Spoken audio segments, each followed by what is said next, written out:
Chapter 1. Naruto had always known that bars were the best place to gather information.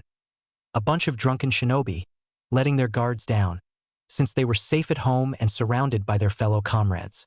They would even let go of some highly classified information if the ones high enough in the rankings got drunk enough, which happened more often than it should. They did, after all, live through the Kyuubi attack and saw their friends and family slaughtered and their village easily destroyed right in front of them. Not to mention the particularly nasty missions most of them had to take after the disaster in order to bring the village back to its former glory. So it made sense that they would have a lot to drink away. And speaking of the Kyuubi, so he was the new Jinchuriki for the Kyuubi. He figured it must have been something like that, considering the way the villagers treated him. Naruto had read about Biju and Jinchuriki in a book from the library, so he knew what it entailed. But why didn't feel any of the Kyuubi's chakra? He didn't even feel particularly malicious towards Konoha. Well, more than he should, considering his situation, which he was sure would be 10 times worse if the Kyuubi was influencing him in any way. Naruto figured whatever seal the Yondaime put on him must have been strong enough to completely block the Kyuubi, which would make sense, considering the Yondaime was surely his father. Naruto would have to be a dimwit not to at least think so. He was almost an exact replica of the Yondaime, and there was nobody else in the entire village that looked like they did. What Naruto couldn't figure out was why nobody knew that he was the child of the Yondaime. Everyone knew he was an Uzumaki, so they had to have known his mother, who he knew was Kushina, being the only Uzumaki in the village when Naruto was born, since she was the previous Jinchuriki of the Kyuubi. His parents were surely married, were they not? And why would nobody know he was the child of a Hokage if his parents were married? The Yondaime was famous, so the villagers and other shinobi would have known about the two of them, even if they weren't yet married. Wouldn't they? It just made no sense. Were the villagers that dense that they couldn't even see the resemblance, or believe that he was the child of the Yondaime and his wife? Maybe it was because they couldn't accept that their Hokage married a Jinchuriki? Perhaps they thought she had become pregnant with someone else's child? Or did they think that he was just some random Uzumaki child that was born near the village when everyone knew that the Uzumaki clan had been eliminated? Whenever he thought about it, his head hurt, so he just stopped trying to figure it out. His parents were dead, so why bother? He knew who he was, at least. From reading what very little was written about his mother and the Uzumaki clan in the books in the library, he knew that all of the Jinchuriki of the Kyuubi had been Uzumakis, so it was an obvious choice to make him the next one. He was the only other Uzumaki in the village, so he wasn't bitter or angry about it. In fact, it kind of made him feel closer to his clan, knowing that he was part of its legacy, in a way. He had been on his own since the time he could walk and talk, which made him grow up quick. Taking care of himself, as well as being a Jinchuriki, also forced him to be smarter and more analytical about everything around him. He supposed that he should despise Konoha, but it was the only place he knew, and at least he had the Hokage looking out for him. But he could understand why the villagers treated him the way they did. The villagers hated him because they feared him, and people hate what they fear. But that kind of reasoning was for the weak. Naruto was determined not to let the weakness of the villagers affect him, so he made sure to avoid them as much as he could. Sticking to the shadows, Naruto left the bar. Nobody seemed to notice, which just made him almost shake his head in shame. He was only 7, for Kami's sake, and he was able to infiltrate a bar full of chunin and jonin. It was pathetic. Only 7 years after the Kyuubi attack, and they were back to being so overly confident that they weren't paying attention to their surroundings when at home. Of course, he had been training mercilessly in order to sneak around high-ranking shinobi, but still, they should always be on guard for any sort of attack or invading nin.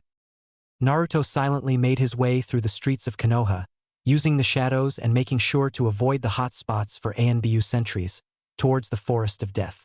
It had become his second home, after realizing that nobody went in there. Well, except for that strange dark-haired chick that he heard someone call Anko, but she always seemed too lost in her thoughts to notice him. Still, Naruto made sure to stay clear of the area she frequented. He also made sure to stay near the edge, where less of the forest's unfriendly inhabitants were. Naruto sat down in his makeshift home, under a giant tree that had roots that came so far out of the ground that they created a small cave underneath. Naruto pushed some chakra through his system and looked at the seal on his stomach, finally realizing what it was for. He could tell the seal was a product of a very high-level fuinjutsu, but it wasn't one that he had seen before in any of the books he had read. Naruto was just glad that the Hokage had personally taught him how to read, write, and access his chakra when he was 5 so that he could start reading and learning on his own. He had already read everything in the civilian and academy student section of the library and had started reading books from the Genin, Chunin, and Jonin sections of the library. The villagers, for the most part, would just ignore or glare at him, but if he showed even the slightest bit of intelligence, they would turn nasty. He had learned to just hide his intellect and his interest in learning from everyone.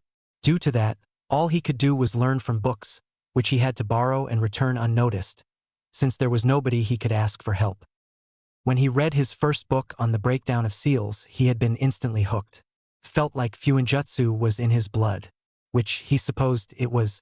He had started off with small, introductory seals like scroll sealing and got the basics down almost instantly. It was only after he felt he truly understood seals that he started experimenting. Most of his experiments ended up with the seal blowing up, but some came out unexpectedly better than he had hoped. One being the seal he had created that allowed him to use the shadows to completely hide his presence while traveling in them. It came about when Naruto had created a seal that he had thought would allow him to control another's shadow, as he had seen the Nara clan do. Naruto had basic knowledge on the clans of Konoha, so he knew what their specialties and Kekkai Genkai were.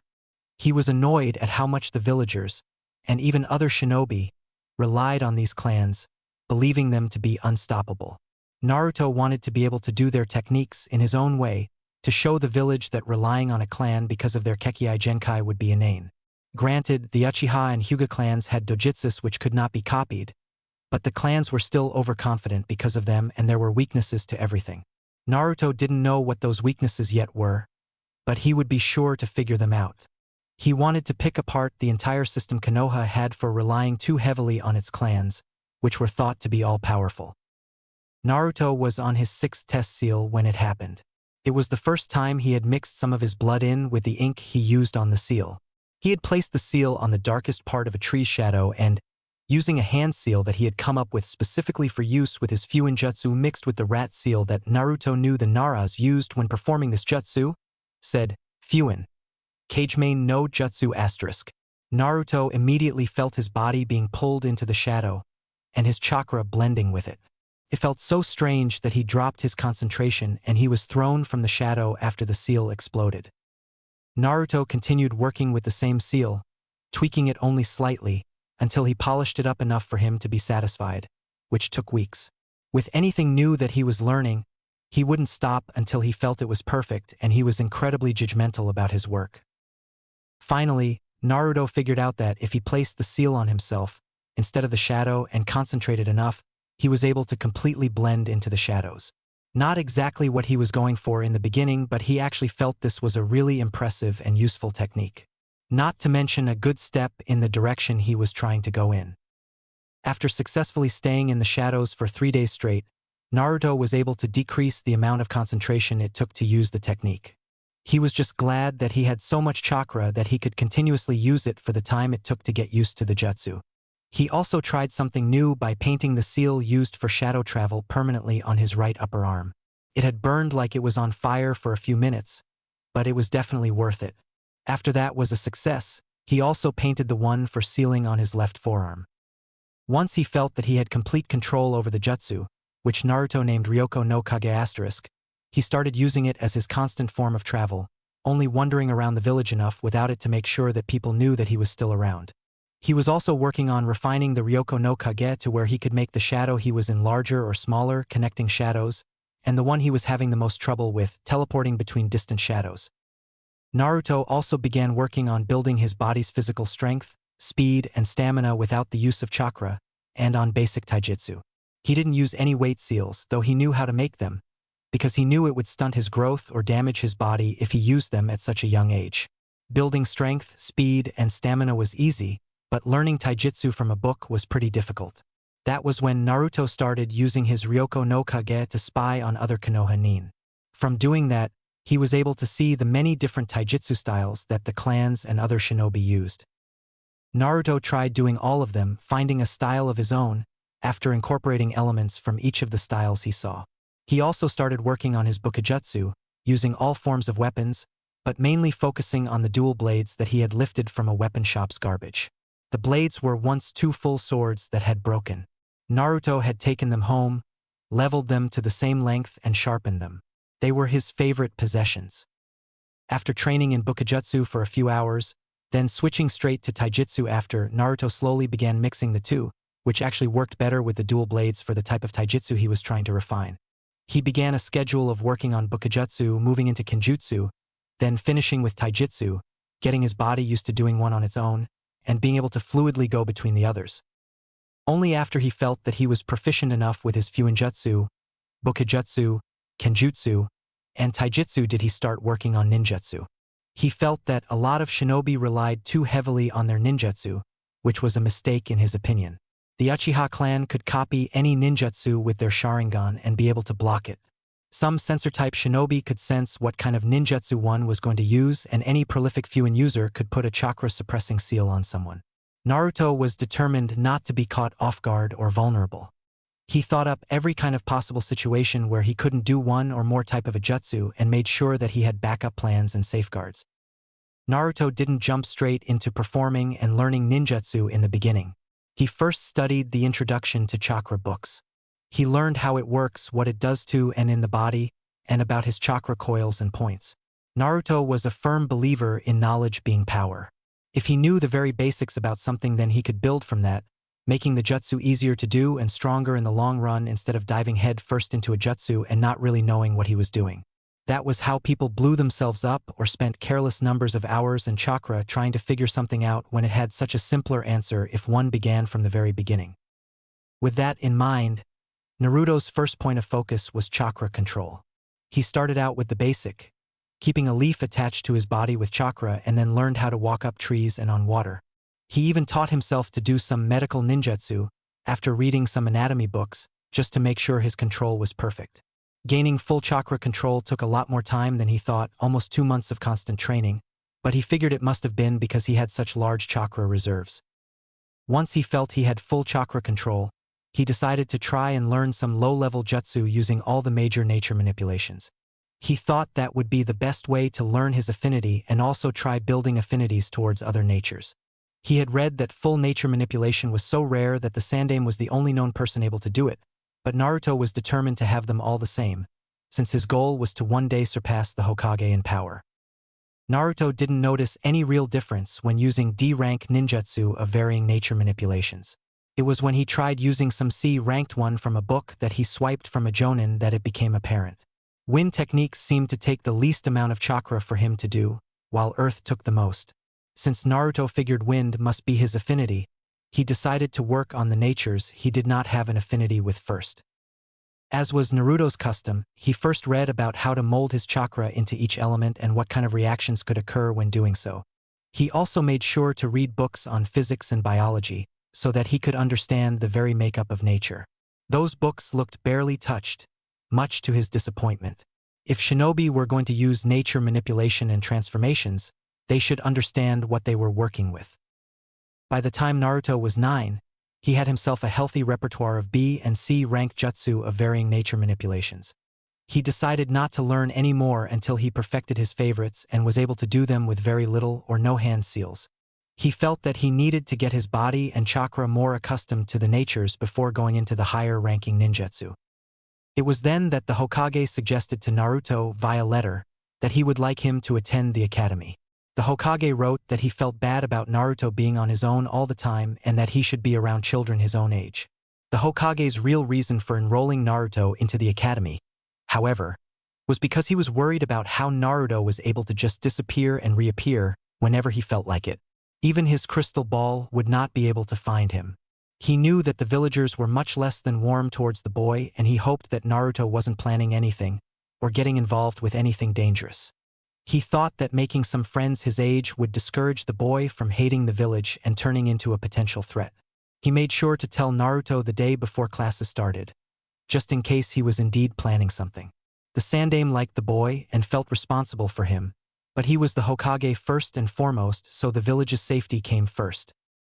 Naruto did not want to go, since he knew everything that the academy could teach him already and his skills far surpassed academy level anything. He knew that he could not refuse though, because there was definitely an underlying order in there for him to attend, not that it was just a suggestion like the letter read. Naruto did not want to waste his time or ruin his rigorous training schedule by going to classes, so he decided he wanted to try something new. He used Ryoko no Kage to get to the river that flowed through the forest of death and began creating one of the most difficult seals he had ever done. He had to make it right the first time he executed it because it would take most of his chakra to do this, and he didn't have time to experiment and recharge his chakra to retry like he usually did. It took Naruto 12 different tries on writing up the seal before he felt confident that it was the best he could do. He chopped off a large log from one of the trees in the area and placed his seal on top. He then cut his hand, putting some extra blood on the log, since Naruto had started mixing his blood in the ink for all of his seals to make the seal stronger and to give him more control when using them. He then took a large amount of mud and covered the log in it and put one hand over the seal, while the other did a half ram seal and, pushing almost all of his chakra into the seal, said, "Fuin. Kakyoku Bunshin no Jutsu asterisk." Naruto had noticed that there were clones for each of the different nature manipulations, but he had figured that a wood clone would be able to take more hits before it dispelled since wood was so sturdy. He thought that mixing two natures would also make the clone even sturdier and, after thinking it through, decided that mud would be the best, considering they were both earth-based. Plus, the two nature manipulation mixed with the seal should make anything less than a killing blow dispel it. The seal was also meant to lower the amount of chakra the clone was able to use, so that it didn't run out. He would have spent more time perfecting and practicing creating the clone while going to class and then switch with it, but he didn't want to chance it. Naruto knew that there was no way to completely replicate his full personality into the clone, so going for a few days then sending in a clone that seemed like a different person would definitely catch attention. Also, if there were any Hyugas in the class, the clone would be able to fool them if they didn't study him too hard, but he was sure they would notice something different with his chakra coils and points if him and the clone switched places. The same if there was anyone from the Inuzuka clan. It was not so uncommon for someone to have a scent of wood when in Konoha and for a kid to smell like mud. They would probably just think that he had been playing outside a lot. But the original scent would not have such a distinct wood and mud smell. If there was someone from the Aburame clan, their insects would be able to smell the difference as well. So the only choice he had was to send the clone in his place from the very beginning.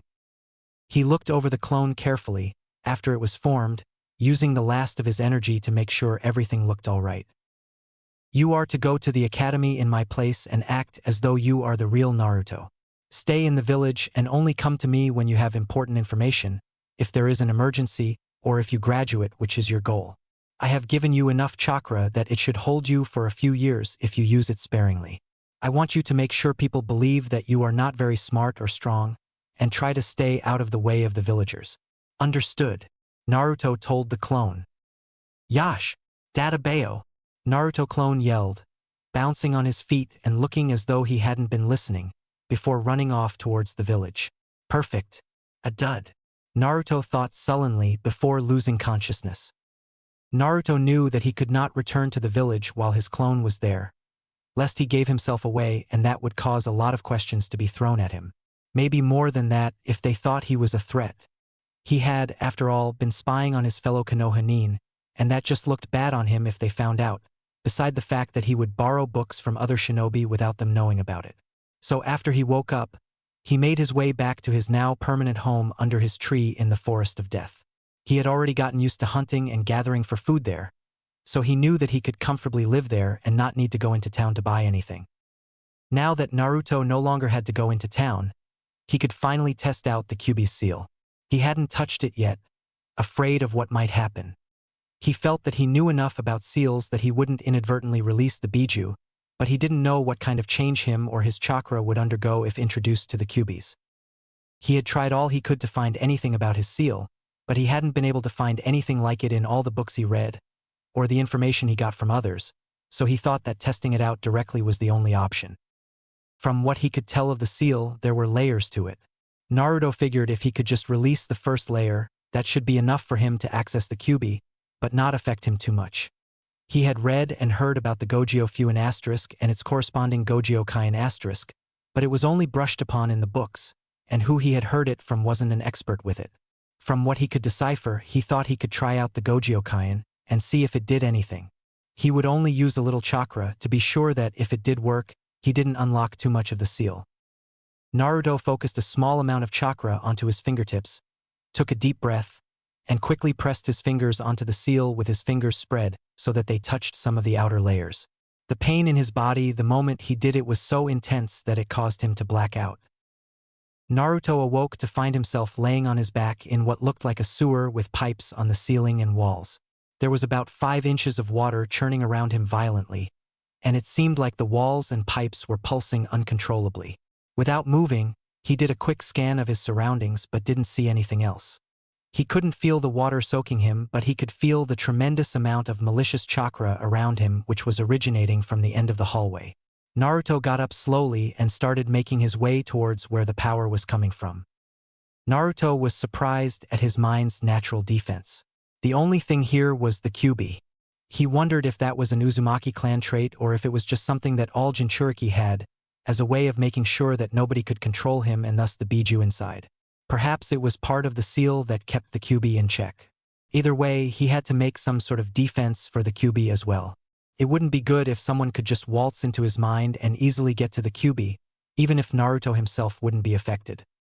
At the end of the tunnel was a cavernous room housing a cage with gates that went from the ceiling to the floor.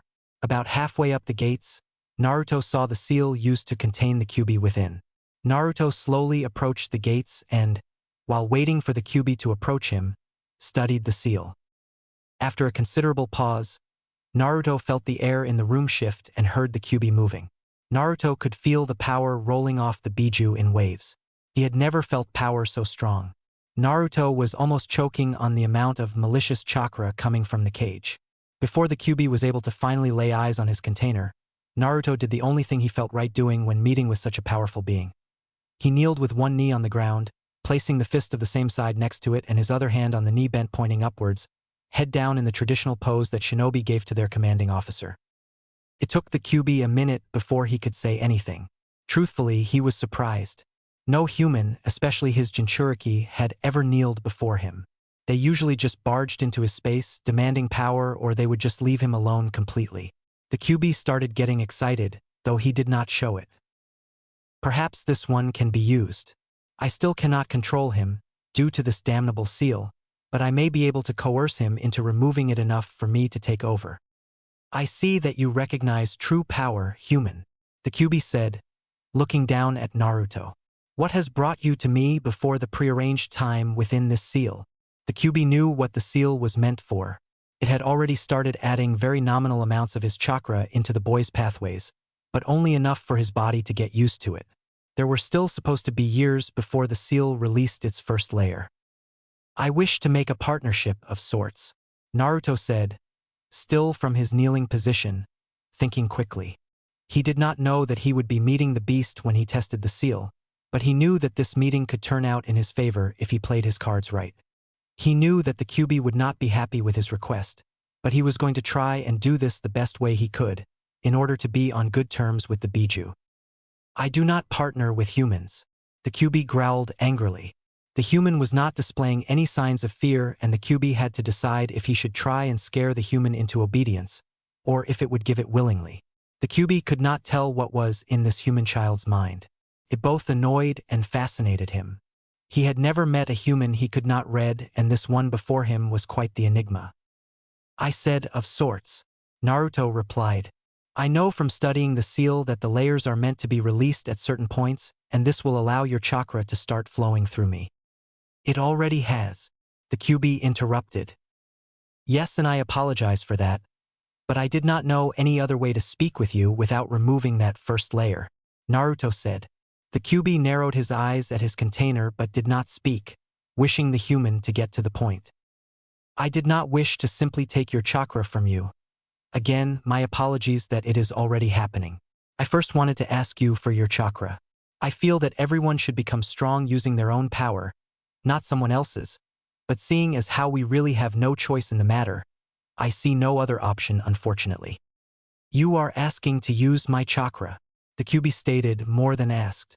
Yes, this human was certainly the most confusing that he had ever come across. Yes, Naruto replied. The Kyuubi looked up at the area he knew the seal was at. It was not as if he could say no and his chakra would stay with him. The human was going to get his chakra anyways, whether the Kyuubi wanted it or not. Very well, the Kyuubi said, beginning to turn back into the darkness of the cage. Also, Naruto stated, for the first time sounding hesitant, which made the Kyuubi turn back to him, curious. I was wondering if you would be willing to share some of your knowledge with me? I have no family or sensei to teach me anything, and although I feel I have been able to come far, considering my situation, I believe that knowledge is the truest and most dangerous kind of power, and I can only get so far with the books in the library. Now the Kyuubi was really intrigued. Most humans didn't find knowledge to mean much of anything, which was misguided on their part. It seemed like this human child recognized the power that knowledge could bring. Why do you desire knowledge? The Kyuubi asked. I wish to bring about change, Naruto simply said. Continue, the Kyuubi said while narrowing his eyes in annoyance. The way the village is now is deficient. The villagers are stupid and lazy, believing they are safe, when at any moment they could be wiped out.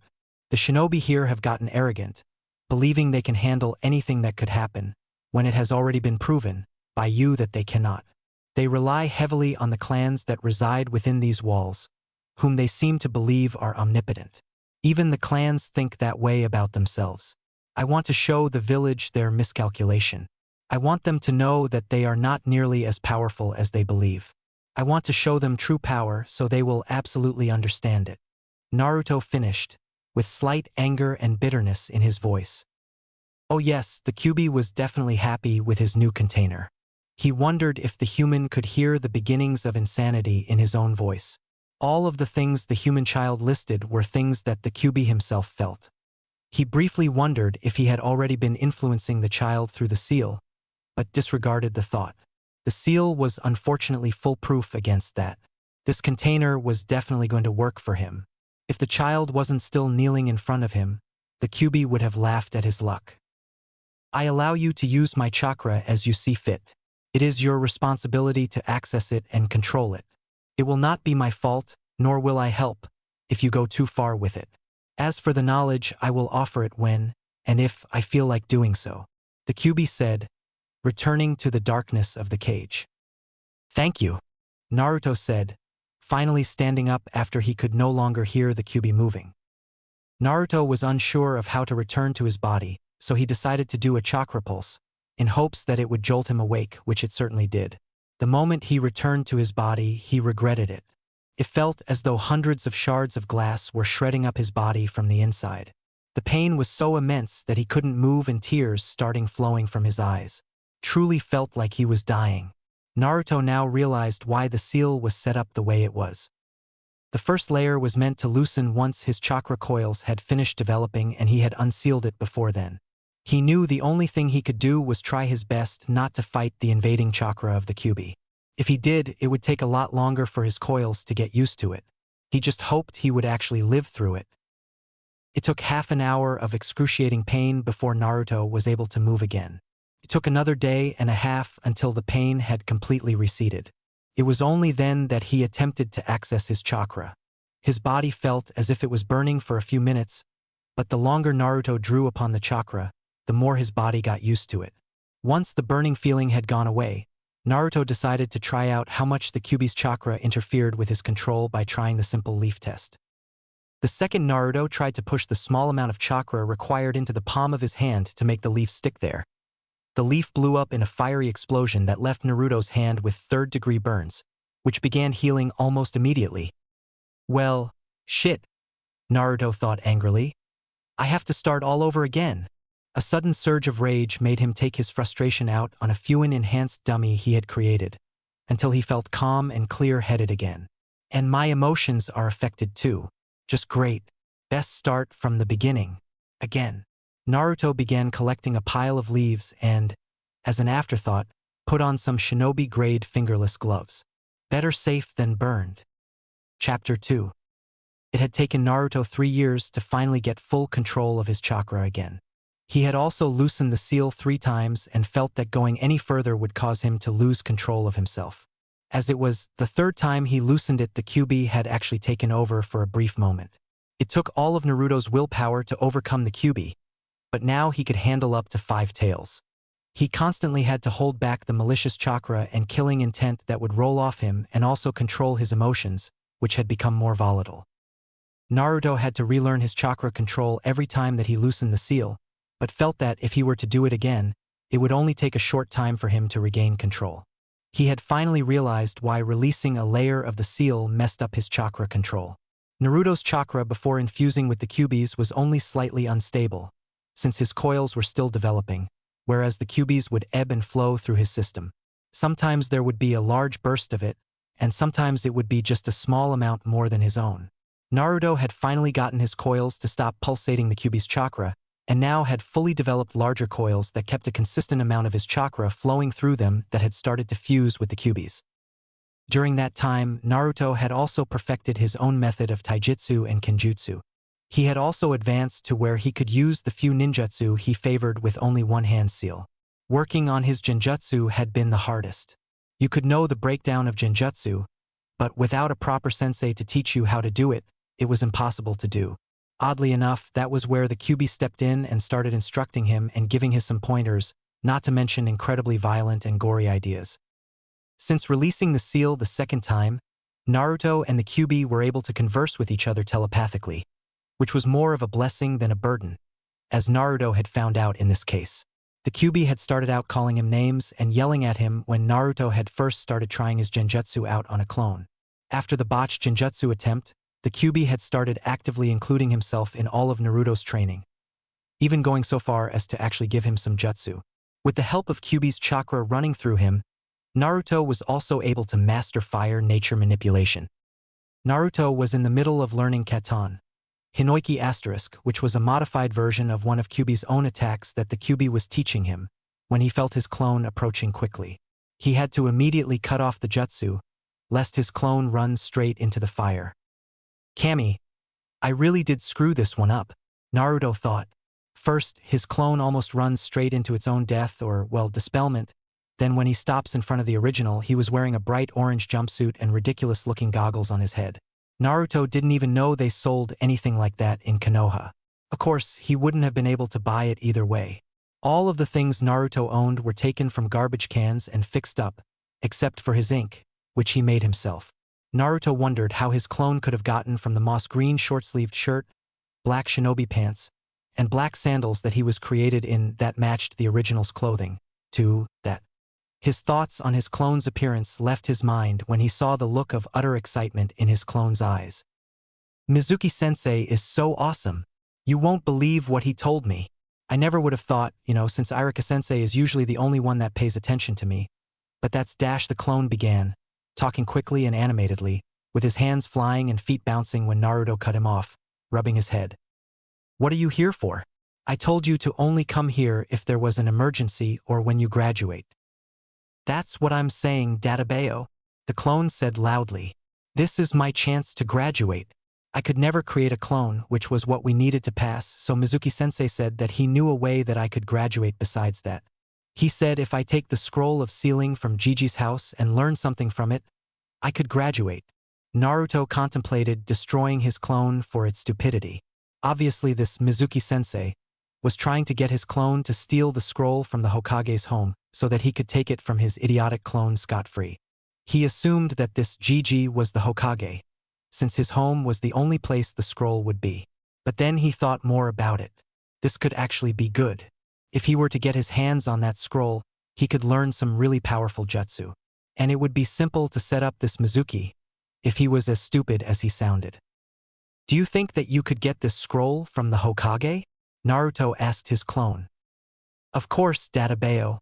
I know his weakness, the clone said with a fist pump.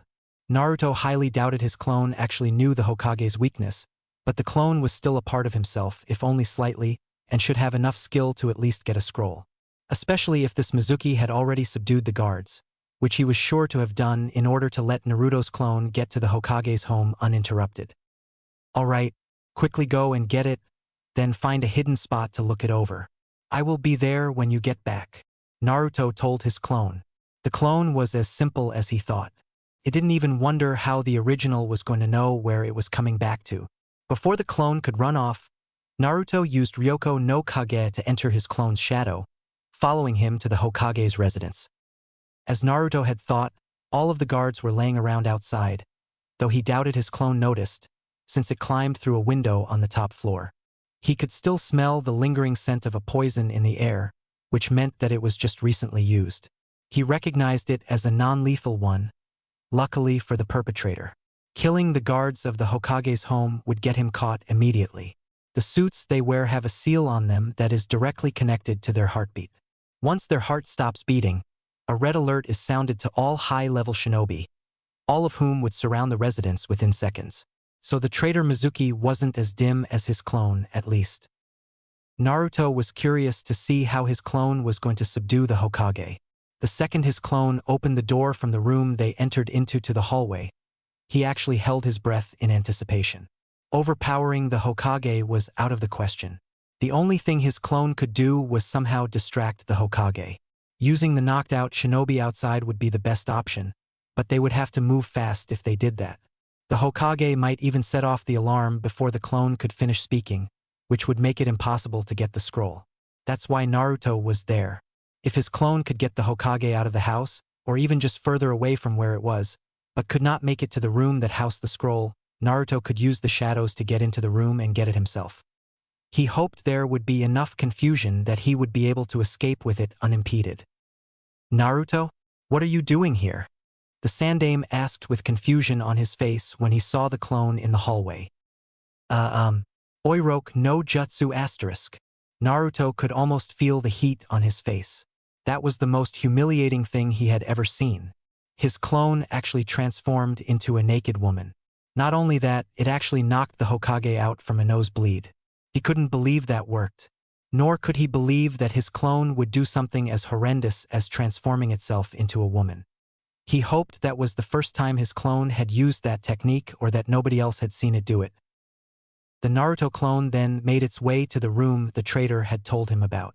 Once in, Naruto moved from his clone's shadow into the shadows of the room. Looking around, he saw a couple of smaller scrolls that immediately caught his attention, since one had the Uzumaki clan symbol on it and another his name, so he took those and replaced them with blank scrolls from his seal. He would find a way to return them later, after he had either copied or memorized what was in them. He placed the scrolls in the seal on his arm and jumped back into his clone's shadow, just as it was leaving the room with the scroll of sealing on its back. Once in the safety of a forest in one of the training grounds, Naruto left his clone's shadow and appeared in front of it. "Let's see what we have here," he thought to himself, taking the scroll from the clone's back. "Yash, I did it, Databeo. I bested Gigi. I am on my way to taking his place," his clone yelled, dancing around the small clearing. Naruto was too busy studying the jutsu in the scroll to hear what his clone had said. He quickly looked over everything there was in the scroll. All that it said about any of the jutsu in there was how to do the technique and the risks. It didn't say much about what they did, just giving the basic use for it. Naruto shrugged his shoulders and focused on the first one, the Tajukage Bunshin no Jutsu Star. It was surprisingly easy to do, but he supposed it was because he had been making clones for years and this one wasn't too different. It just took more chakra and a different hand seal. Once he was able to create hundreds of clones easily, he dispelled all but 8 clones. He had each of the remaining clones copy down a jutsu from the scroll, while he read the next one after the Tajukage Bunshin no Jutsu, which was the Chakra no Nawa star. It allowed the user to form its chakra into a rope that is unable to be cut. Naruto couldn't understand why this was forbidden, but he guessed that maybe it was because perfect chakra control was needed and it could cause death from chakra depletion if not done properly. While his clones were copying down their jutsu and his original clone was still dancing around and singing some absurd song that Naruto was ignoring, he got down to learning how to mold his chakra out of his body and into the form of a rope. It wasn't long before Naruto sensed a chakra signature coming their way. Naruto melted into the shadows while his clones were just finishing their copies. Once the clones had finished, they gave the copies they made to Naruto, while his original clone closed up the scroll and put it on his back and then dispelled. The second they did, Naruto understood why they were forbidden, besides needing large amounts of chakra. All the information his clones had copied was now in his head. He didn't even need the copies anymore. "Oh, this is definitely useful," Naruto thought to himself, elated that things had worked so well in his favor. Perhaps his defective clone wasn't as inadequate as he had initially thought. Ideas for the uses of the Kage Bunshin starting bombarding his mind, even as he watched the pursuer reach his clone. Naruto! The pursuer yelled at his clone. Even though they were not going after him, Naruto tensed, ready for battle. Irika-sensei, I did it. I learned a technique from the scroll. So do I pass? Am I a genin now? The Naruto clone asked the dark-skinned man with the scar across his nose that had jumped into the clearing. So this is not the traitor, Naruto thought to himself. The second one I feel nearing must be the one then. What do you mean? Who told you that? Irika asked the clone. Mizuki-sensei. He said that if I learned a technique from the scroll, then I would pass. Did I say that? I don't remember what I said. Either way, you served your purpose. Now hand over the scroll, Mizuki said, jumping out of the brush. Naruto made sure to get a good look at the traitor and continued focusing on him, instead of his clone and the other shinobi, for any sign of attack. It would seem that neither of the two shinobi could sense him, so Naruto determined that they must not be any higher than Jonin. They were most likely Chunin, though, since neither of them immediately went to attack and instead started talking. Only Chunin and Genin would stand around chatting during such a time. Jonin and Anbu would attack first, ask later. Naruto watched in boredom as the traitor continued speaking to the Naruto clone and Irika, throwing out insults at the clone and stating his plans for getting away with the scroll while blaming Naruto for stealing it. Also spewing out the truth about Naruto and calling him a demon. This is getting ridiculous. Who stands there telling people their plans like that? And why isn't the other Chunin doing anything? Just fight already, Naruto thought. This has got to be the second most absurd thing he had seen, right behind that abominable jutsu his clone had used earlier. It was only after Mizuki told the Naruto clone that Irika hated him that the traitor finally made his move. But Naruto had seen the attack coming and was prepared. Mizuki threw his Fuma Shuriken that was on his back at the Naruto clone, which Irika quickly covered with his body. Before the shuriken reached Irika and his clone, Naruto sent out his chakra rope, making it as thin as possible in order to not be seen, through the center of the weapon, causing it to slow down so that it didn't go into Irika's back too far. Though Naruto was a safe distance from the three, he could still hear Irika telling his clone that he didn't hate him. Touching, Naruto thought sarcastically. Naruto watched his clone look up at Irika and then run off. Oh good Kami, Naruto thought, immediately taking off after his now crying clone. He was most certainly dispelling that thing when he had the chance. Once he was close enough, he shot his hand out of the shadow, grabbing onto the ankle of his clone, which caused it to face plant onto the ground. Where do you think you're going? Naruto whispered to his clone. I'm leading Mizuki-sensei away from Irika-sensei. I don't want him getting hurt anymore, the clone said, sniffling. That's very nice and all, but you are aware that for the traitor's plan to work, he has to kill your Irika-sensei, right? Naruto said slowly so that his clone would understand. It seemed that the clone did, because his eyes got large and he wiped away the tears, looking around the forest. They're coming, don't worry. Just be quiet and wait for the right time, Naruto told his clone, melting back into the shadows. And just as he disappeared into the shadows, what looked to be Naruto came barreling out of the brush, to stop just behind the tree they were next to, closely followed by Mizuki. Clever, Naruto thought, looking at the Naruto facing off Mizuki. Naruto watched as more talking and insults were thrown with a silent sigh, before Irika canceled the transformation. Only then did the fight commence. Naruto was very unimpressed. Neither the traitor nor Irika seemed to be very strong. Not only that, but neither used any ninjutsu or taijutsu. All they did was throw weapons at each other. It looked like Irika was losing horribly and was going to be killed. He saw his clone, out of the corner of his eye, put his hands in the seal for the Tajukage Bunshin no Jutsu. Naruto raised his eyebrows in surprise, but quickly touched the clone and transferred just enough chakra into it for it to be able to pull off the jutsu. So that was what the clone was dancing around and singing when he and the other clones were working on the scroll. Don't you dare touch Irika-sensei, all of the Naruto clones yelled, jumping all at once onto Mizuki. Naruto was impressed, but wouldn't dare admit it, at the way the clones pummeled the traitor. He himself would have killed the man, but it was best that his clone did it and let the man live. In a way, it was his clone's fight, and having the traitor alive would prove his innocence after the man was interrogated. Once the unconscious traitor was tied up, Naruto watched as the severely wounded Irika gave the clone his headband and told him that he had passed. Naruto silently crept away, relieved that the evening had gone so well. Chapter 3. Naruto felt more comfortable in the forest than he ever did in his apartment. Since he began living there, Naruto had become accustomed to the environment. He actually felt a kind of connection with it. He had developed a bond with some of the animals in the forest, such as the bears and tigers, which he would sometimes hunt with, as they had started treating him like one of their own. That might have been due to the Kyuubi's influence, but he still felt it was partly him. He even got to practice his medical ninjutsu on them when they got hurt. He was also able to hone his sensing abilities since it was crawling with creatures. He could only sense things in his immediate vicinity, but it was much better than before, and he was attempting to expand how far he could sense. So it was with a resigned sigh that he made his way back to his forest home to start packing up his belongings. Now that he was a genin, it was time he dispelled his clone and moved back into town. He still had until tomorrow to prepare himself for being around people again. As he was approaching it, however, he could feel that someone else was already there. The chakra signature was familiar, and it seemed like whoever was there was waiting for him. So he came out of his shadow and approached slowly. When his tree came into view, he saw the woman, Anko he remembered, sitting on top of the roots which made up the roof of his house. "Congrats," she said, looking at him. It was with a start that he realized she must have known about him and been watching him this whole time, but he hadn't been able to tell at all. "How did you know?"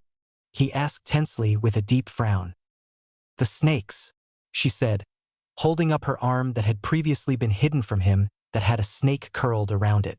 Naruto wanted to smack his head at his negligence. Of course, he thought angrily, snake summons. That was why some of the snakes seemed so strange. I won't be making that mistake again. Thanks for the warning, Naruto said angrily to the Kyuubi. It seemed inconsequential, and I am not your radar for such things. You should have figured it out yourself. The Kyuubi responded, annoyed. So, did you want something? Naruto asked, preparing for a fight. He did not sense any killing intent coming from her. But that didn't mean she was not looking for a fight. Depends. Did you find out anything useful? She pointedly asked, showing him the back of her neck. Naruto's eyes narrowed at what he recognized there. So she was asking him if anything about the cursed seal of heaven was in the scroll of sealing. I might have seen something. I'll need some time to work it out, though, he told her. Anko nodded and stood up. Later, she said with a wink and a grin, turning around with her hand held up in parting before disappearing into the woods. Naruto stomped angrily under the roots and started sealing up everything into his arm seal, trying to calm himself. He did not like being caught off guard. Once everything was sealed except for his bedding, he created some shadow clones and started training. That only worked when I didn't know what it was, Naruto said out loud after he had finished training the next morning. The snake that was in the branches above him jerked then, with a poof, disappeared back to where it came from, having its place taken by Anko. Looks like you've learned some pretty strong jutsu, but do you think you could use them well in a fight?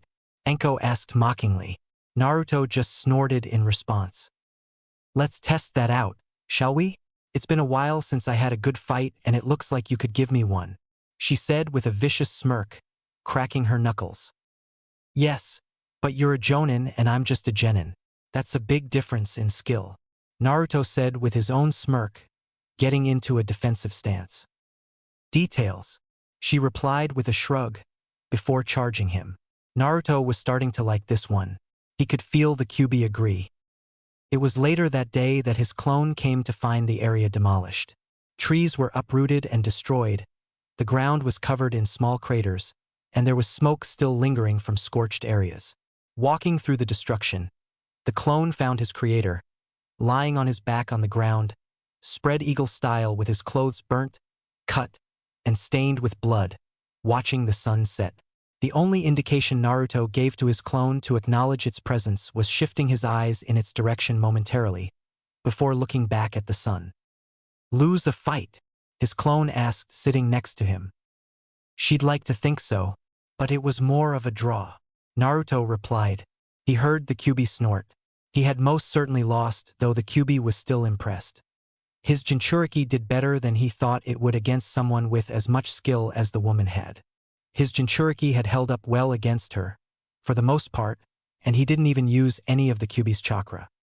Our sensei is Hatake Kakashi, his clone told him. Naruto sat up in excitement. He couldn't have been luckier.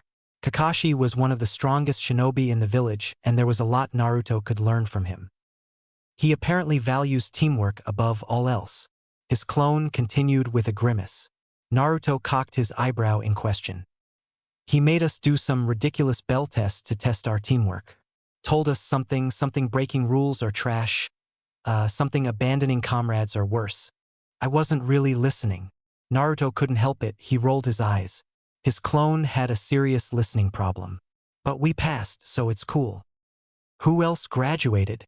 Naruto asked, preparing to learn all he needed from his clone. There's Haruno Sakura. She's the best. Hyuga Hinata, Nara Shikamaru, Inuzuka Kiba, Akimichi Choji, Aburame Shino, Yamanaka Ino. She's Sakura's best friend, and that bastard Uchiha Sasuke. Naruto's clone growled the last name. Naruto's face had gone into a deeper frown the more names his clone said, and gone the deepest with the last name. He failed to notice the Kyuubi bristle slightly at hearing the name Uchiha. Naruto was not surprised that a Yamanaka, Nara, and Akimichi would all be in the same class together, since their families were close and they would want to continue their clan's formation, but for a child from all the major clans to be in the same class was disconcerting, especially for the last member of the Uchiha clan to be lumped in there too. Perhaps there was a law enacted that forced them to have children at the same time, but that seemed excessive. He didn't think that anyone could force someone to get impregnated at a specific time, but they might be persuaded to without them noticing. It made him wonder if the Hokage wasn't as ignorant about the clans as he seemed. If a child from each of the clans were put on teams together, they would be forced to work together and know each other's strengths and weaknesses. It would make them realize that their clans were not supreme. Seems you don't like the Uchiha, but you have feelings for the Haruno girl, Naruto stated to his clone, intrigued. He was unaware that his clone would be able to have strong feelings towards people. Seems there were some good portions of the seal he made to create the clone. It's going to be an interesting team. Yup. One day Sakura-chan will realize that I'm better than that jerk Sasuke and she'll get over him and go out with me. And that bastard Sasuke is my rival. I'm definitely gonna beat that asshole into the dirt. The clone yelled in exuberance. Wait, how did you know they were my teammates? They decided teams by grades. Do you know everyone's grades? That may be the case in normal circumstances, but this is highly unusual. They wouldn't separate the Inoshikacho team, so they will all be together.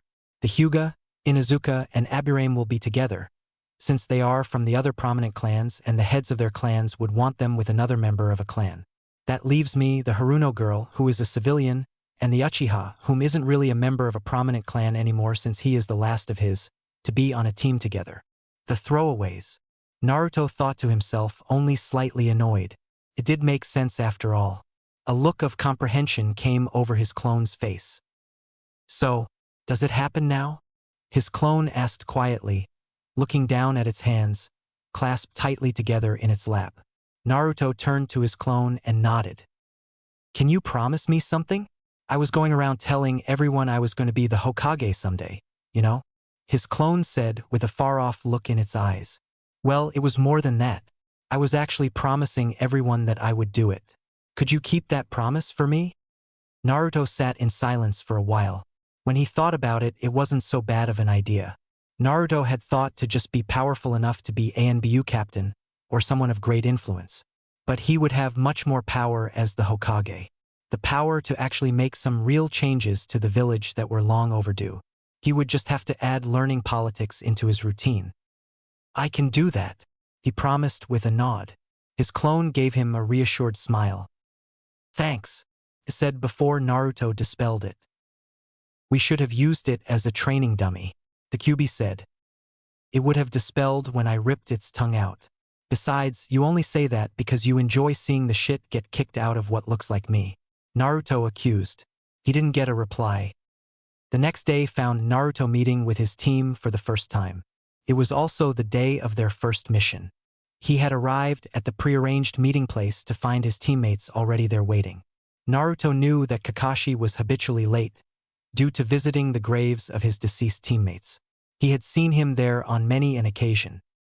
"Naruto, you're late," a pink-haired girl yelled at him, attempting to punch him in the head. Naruto blocked her punch with his arm. Usually, if someone were to attack him like that, he would attack back, but he assumed this was some sort of greeting of hers, odd as it was. "Apologies," he simply said without feeling, moving away from her and the Uchiha to lean on a tree with his arms crossed. His other two teammates stared at him with surprise in their eyes. They had also just realized that he was not wearing his usual orange jumpsuit. The Uchiha was about to say something when Kakashi showed up. Naruto had been sure to arrive just before their sensei so that he could spend some time training, instead of waiting around. He had sent a Kage Bunshin to watch Kakashi and dispel when he was on his way. "Sorry I'm late. There were these bandits and—" "Naruto, what are you wearing?" Kakashi asked with surprise. 3 sets of eyes turned to Naruto in unison. "Clothes," he replied. He was wearing his usual moss green short-sleeved shirt and black shinobi pants and sandals, but he was also wearing a black trench coat, which housed all of his weapons except for his dual blades which were in the seal on his arm. The trench coat and slouch he was utilizing were to hide the fact that he was taller than his clone had been by a couple of inches, and that he was also more muscular than it had been.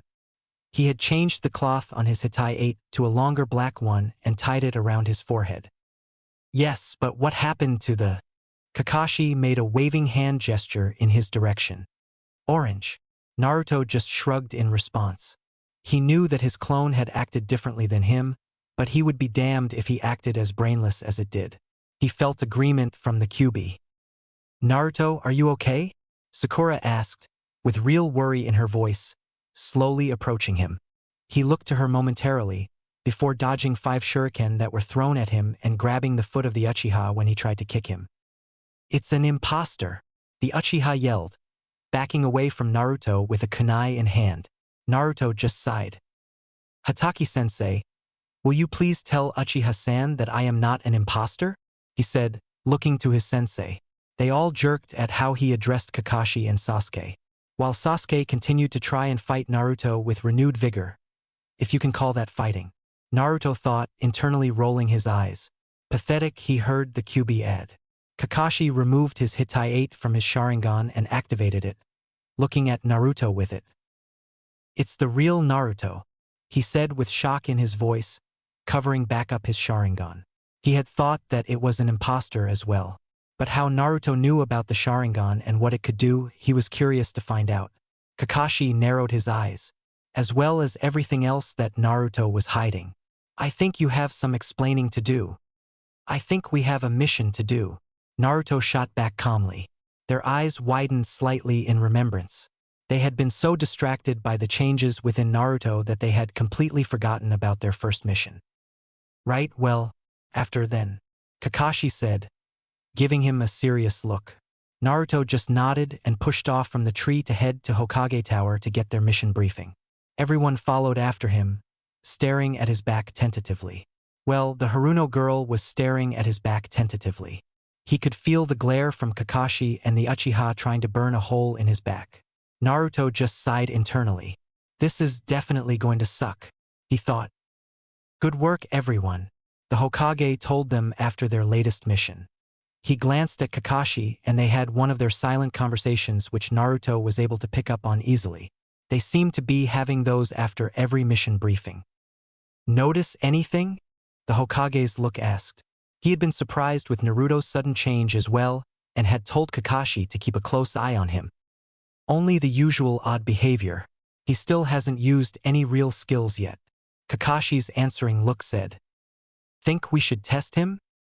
"That would be best," the Hokage hummed out loud before nodding to himself. "Well, I know that it is unusual for a new genin team such as yourselves to do anything but D-rank missions, but you have shown exceptional knowledge and skills, so I think it should be alright to give you a C-rank mission," the Hokage said with a smile. Naruto refrained from rolling his eyes, keeping his face blank. So blatant. He thought to himself. It's a protection mission. Tazuna-san, could you please come in here? The Hokage asked. The man that walked in had a grumpy look on his face with the body of a hard worker that drank and ate just a bit too much.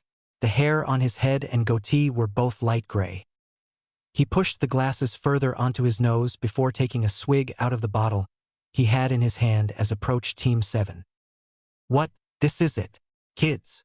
He asked with obvious annoyance. Sasuke glared at the man. You'd better be good. Chapter 4. The second they set out from Konoha the next morning, Naruto felt two shinobi watching them from the trees. He decided to wait and see what they were up to before attacking them.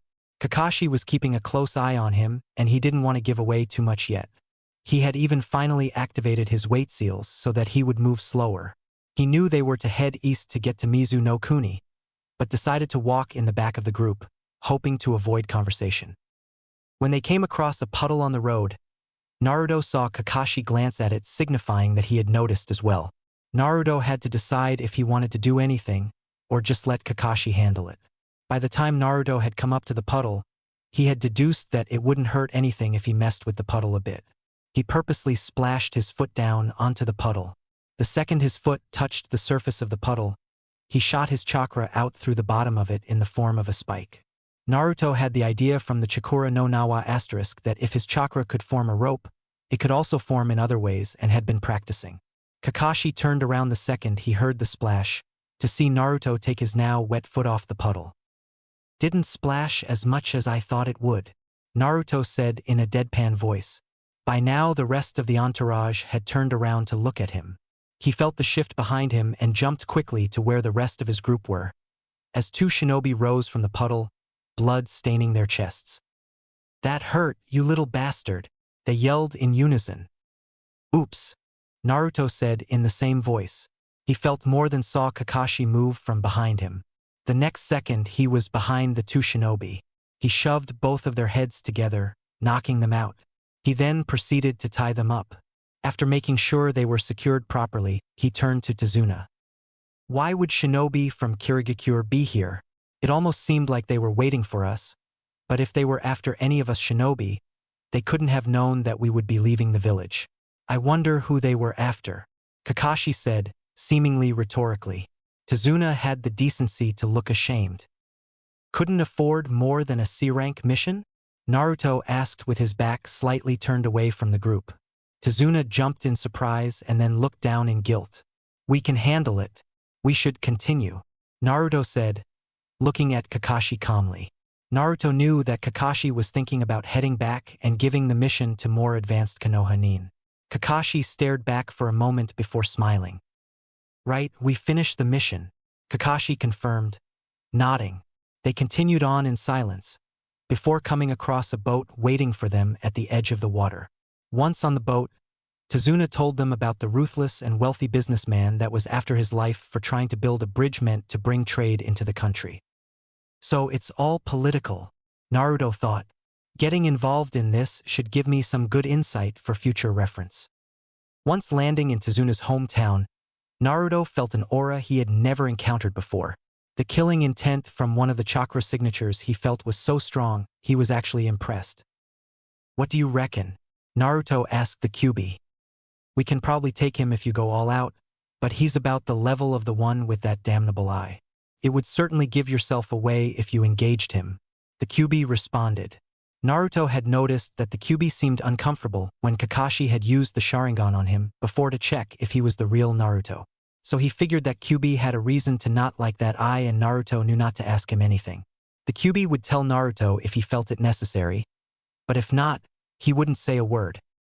I may not be able to fight, but if Kakashi engages this guy, it's going to be quite a show. Naruto couldn't help it. He was itching to see what Sharingan no Kakashi could do.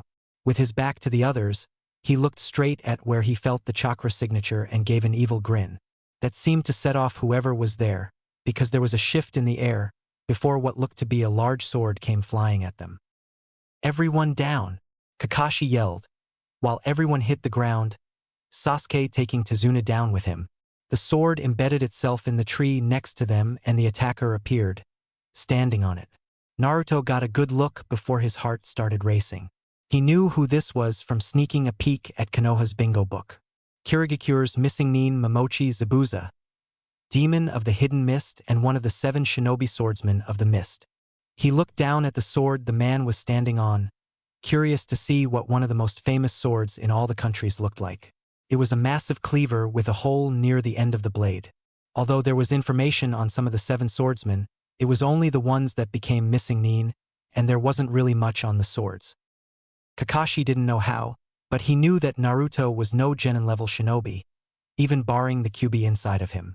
He did not, however, know what his actual skill level was, so he was not going to let him get involved in this fight. He gave Naruto a look that was usually used by ANBU to silently communicate orders saying, "Protect the others," not even slightly surprised when Naruto nodded and moved to stand near the other 3. Kakashi looked back to Zabuza, trusting Naruto keep the others safe, and lifted up his Hitai 8 to reveal his Sharingan. "Wow, I'm honored." Using the Sharingan right away, Zabuza said with excitement. Naruto could tell that the man was smiling under the bandages covering the lower portion of his face. He felt Sasuke jerk beside him in surprise. So the Uchiha had never heard of Kakashi before. He doesn't even bother to learn who the strongest shinobi in the village are.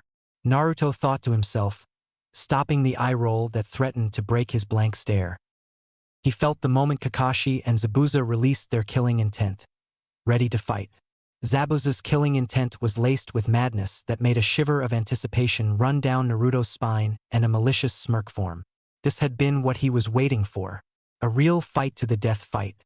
"Let's see what you've got, sensei," Naruto thought to himself, elated.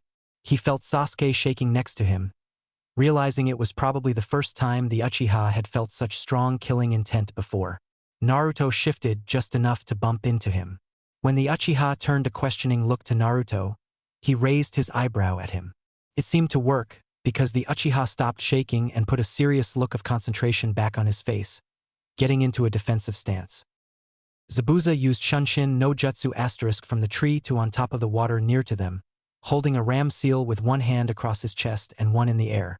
Naruto heard him say Kirigakure no Jutsu asterisk before the entire area was covered in mist. Naruto closed his eyes, knowing they were useless in the mist. He had strengthened and honed all of his senses so that if one or more were incapacitated, he could cover the loss with another. It was something he had learned from hunting in the forest of death. His nose was also useless, as the mist had a certain smell of moisture that covered everything else, but he was able to hear his teammates shift and sense where everyone was. "Don't worry," he heard Kakashi tell them. "He'll come after me first. He's a master of silent killing." "I'm aware, thanks," Naruto thought sarcastically, this time actually rolling his eyes, since nobody could see him. He heard Zabuza's voice, naming off the killing points on the body, trying to decide which to go for, while mocking them. "I would have to say the spine is a person favorite. Lots of pain, but blocks movement and doesn't always kill outright." Naruto answered to himself reverently. "Smashing the brain. You humans have such a pathetically small one, but it looks so nice when it explodes," the QB supplied back. "But that's no fun. You can't mess around with them after if you do that." "Good point. Kidneys then. They're actually pretty delicious, you know." "Gross. Eat the liver, not the kidney." Naruto felt Zabuza approach, and before he could come between his teammates and their charge, he knocked everyone away, taking out his dual blades from the seal and crossing them to block Zabuza's sword from going downward. He kicked out with his foot, creating the chakra spike on the bottom, and pushed it into Zabuza, who dispelled into water. He felt a clone of Kakashi appeared behind him, just as a clone of Zabuza appeared behind that clone, slashing through it. He turned to see Kakashi holding a kunai to the neck of the Zabuza clone, telling him not to move. "This is getting really irritating. There are so many better ways to fight than clone on clone on clone," Naruto thought to himself. He didn't move when he saw another Zabuza move behind Kakashi and dispel the clone that Kakashi was holding. It seemed like that was all posturing, and that was not what Naruto thought a fight between such strong shinobi would look like. Naruto watched as the fight was taken to the top of the water near them and Kakashi was trapped in a ball of water. Naruto was having a hard time holding back his annoyance at the whole fight. He hadn't seen anything good This is a waste of time. Naruto thought angrily before deciding he had enough. He didn't think either of them were being serious and it was time for them to start. While everyone was focused on Zabuza and Kakashi, Naruto made a clone which he transformed into Kakashi to make it seem like Kakashi had done it and hid him in his shadow. He had his clone move to a shadow on the other side of where they were all facing off and send a barrage of kunai at Zabuza, which made him let go of Kakashi in order to dodge. It looked as though Zabuza figured that it was him though, because he looked straight at Naruto, focusing his killing intent all on him. Naruto didn't show any discomfort at having such a strong killing intent focused on him though and just stood, same bored expression on his face, with his arms crossed. Before Zabuza could make a move, Kakashi grabbed his arm, redirecting his attention back onto him. Zabuza jerked his arm free before he began making multiple rapid motion hand seals, which Kakashi copied, seal for seal, to create identical water dragons. They were going through them so fast that Naruto was having a hard time keeping up. He was able to copy them so quickly, and even match the amount of chakra that went in so that they canceled each other out. Naruto was finally getting to see the fight that he was waiting for. He saw Kakashi playing Zabuza by matching every movement he made. That Sharingan sure is interesting, Naruto thought with a frown. He could tell that Kakashi was able to see Zabuza's movements the split second that he made them, which must have been the Sharingan's doing. Kakashi was incredible at reading people. He could tell what Zabuza was thinking by watching his reactions and saying out loud what he knew Zabuza was thinking, after hearing how he had talked previously. Naruto could read Zabuza just as well, so he knew that Kakashi was not actually reading his mind, as he was bluffing that he could. He saw Kakashi use Zabuza's disorientation to put him under a small genjutsu, in order to further panic him, while he completed a water jutsu that blew him in the air and trapping him against a tree with his kunai. It's over, Kakashi told him. That it is, Naruto thought, finally satisfied, before feeling the shift from the second chakra signature that had been hiding throughout the fight and seeing the Senbon needles go flying into Zabuza's neck. Naruto narrowed his eyes. Whoever Zabuza's ally was, they were very skilled. It was absurdly hard to hit just those correct points in the human neck for the desired effect of death, without actually causing it. True indeed, said the voice of Zabuza's companion. Naruto glanced up to see a young man wearing the mask of a hunter nin from Kirigakure on a branch of the same tree above Kakashi. Kakashi jumped down to check Zabuza's pulse. Naruto knew he wouldn't feel anything but that Zabuza would probably wake back up in about 30 minutes. Naruto saw Kakashi narrow his eyes after feeling for the pulse. As Kakashi moved away from Zabuza, his young companion used Shunshin to land next to the body, picking it up. Thanks for your help. I will be disposing of the body now. Farewell, he said, using Shunshin to leave. Well, time to get Tazuna home, Kakashi said, covering back up his Sharingan, before passing out. Naruto rolled his eyes. So there was one downside to using the Sharingan: chakra exhaustion. He was sure that the more mastered one was over the Sharingan, the less chakra it depleted.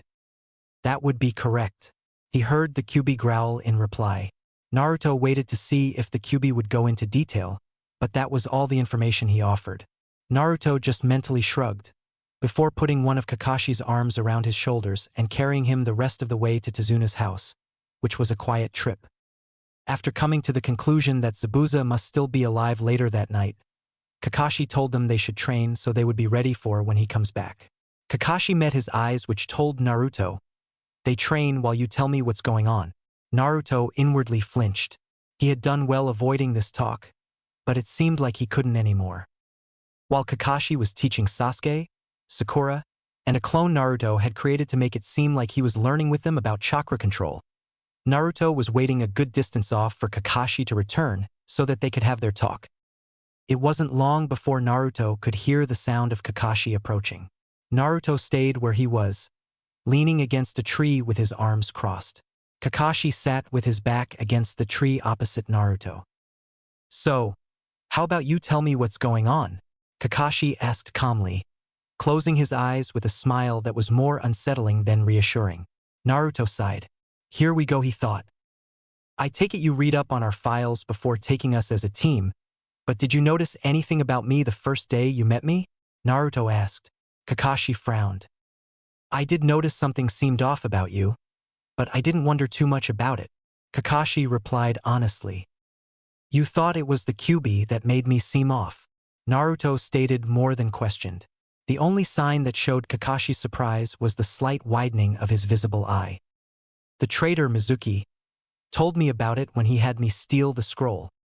Ah, it was the first time I had actually observed you, so yes, I thought it was the QB. Kakashi replied. Now Naruto knew that Kakashi was not able to tell that he had first met a clone. He appreciated Kakashi being straight with him, but he could not offer the same back. All he could give half-truths to make his story sound more plausible. Remember when I said that I was going to become the Hokage? Naruto didn't know for sure if his clone had told this to Kakashi per se, but he knew his clone was spouting it off to anyone who would listen, so he figured Kakashi was one of the people he had made that promise to. Kakashi just nodded his head in affirmation. Well, it's hard to become a Hokage when everyone despises you, you know? Naruto said, as if he was just stating some random fact, not something as personal as it was. Naruto noticed Kakashi flinch. I didn't know why the villagers acted the way they did at the time, but I knew that they didn't like me. It seemed like they disliked me even more when I showed that I had intelligence of any kind. Kakashi's eye widened in understanding. You acted that way to make the villagers believe that you weren't a threat, Kakashi stated in awe. Naruto nodded.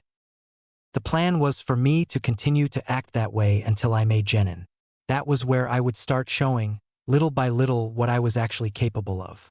But I didn't see the point in continuing to hide my intelligence after graduating, so I stopped that once I knew I was on a team. As a shinobi, the village puts its trust in you to protect the village. It was once I was an actual shinobi that I could start proving myself to the village.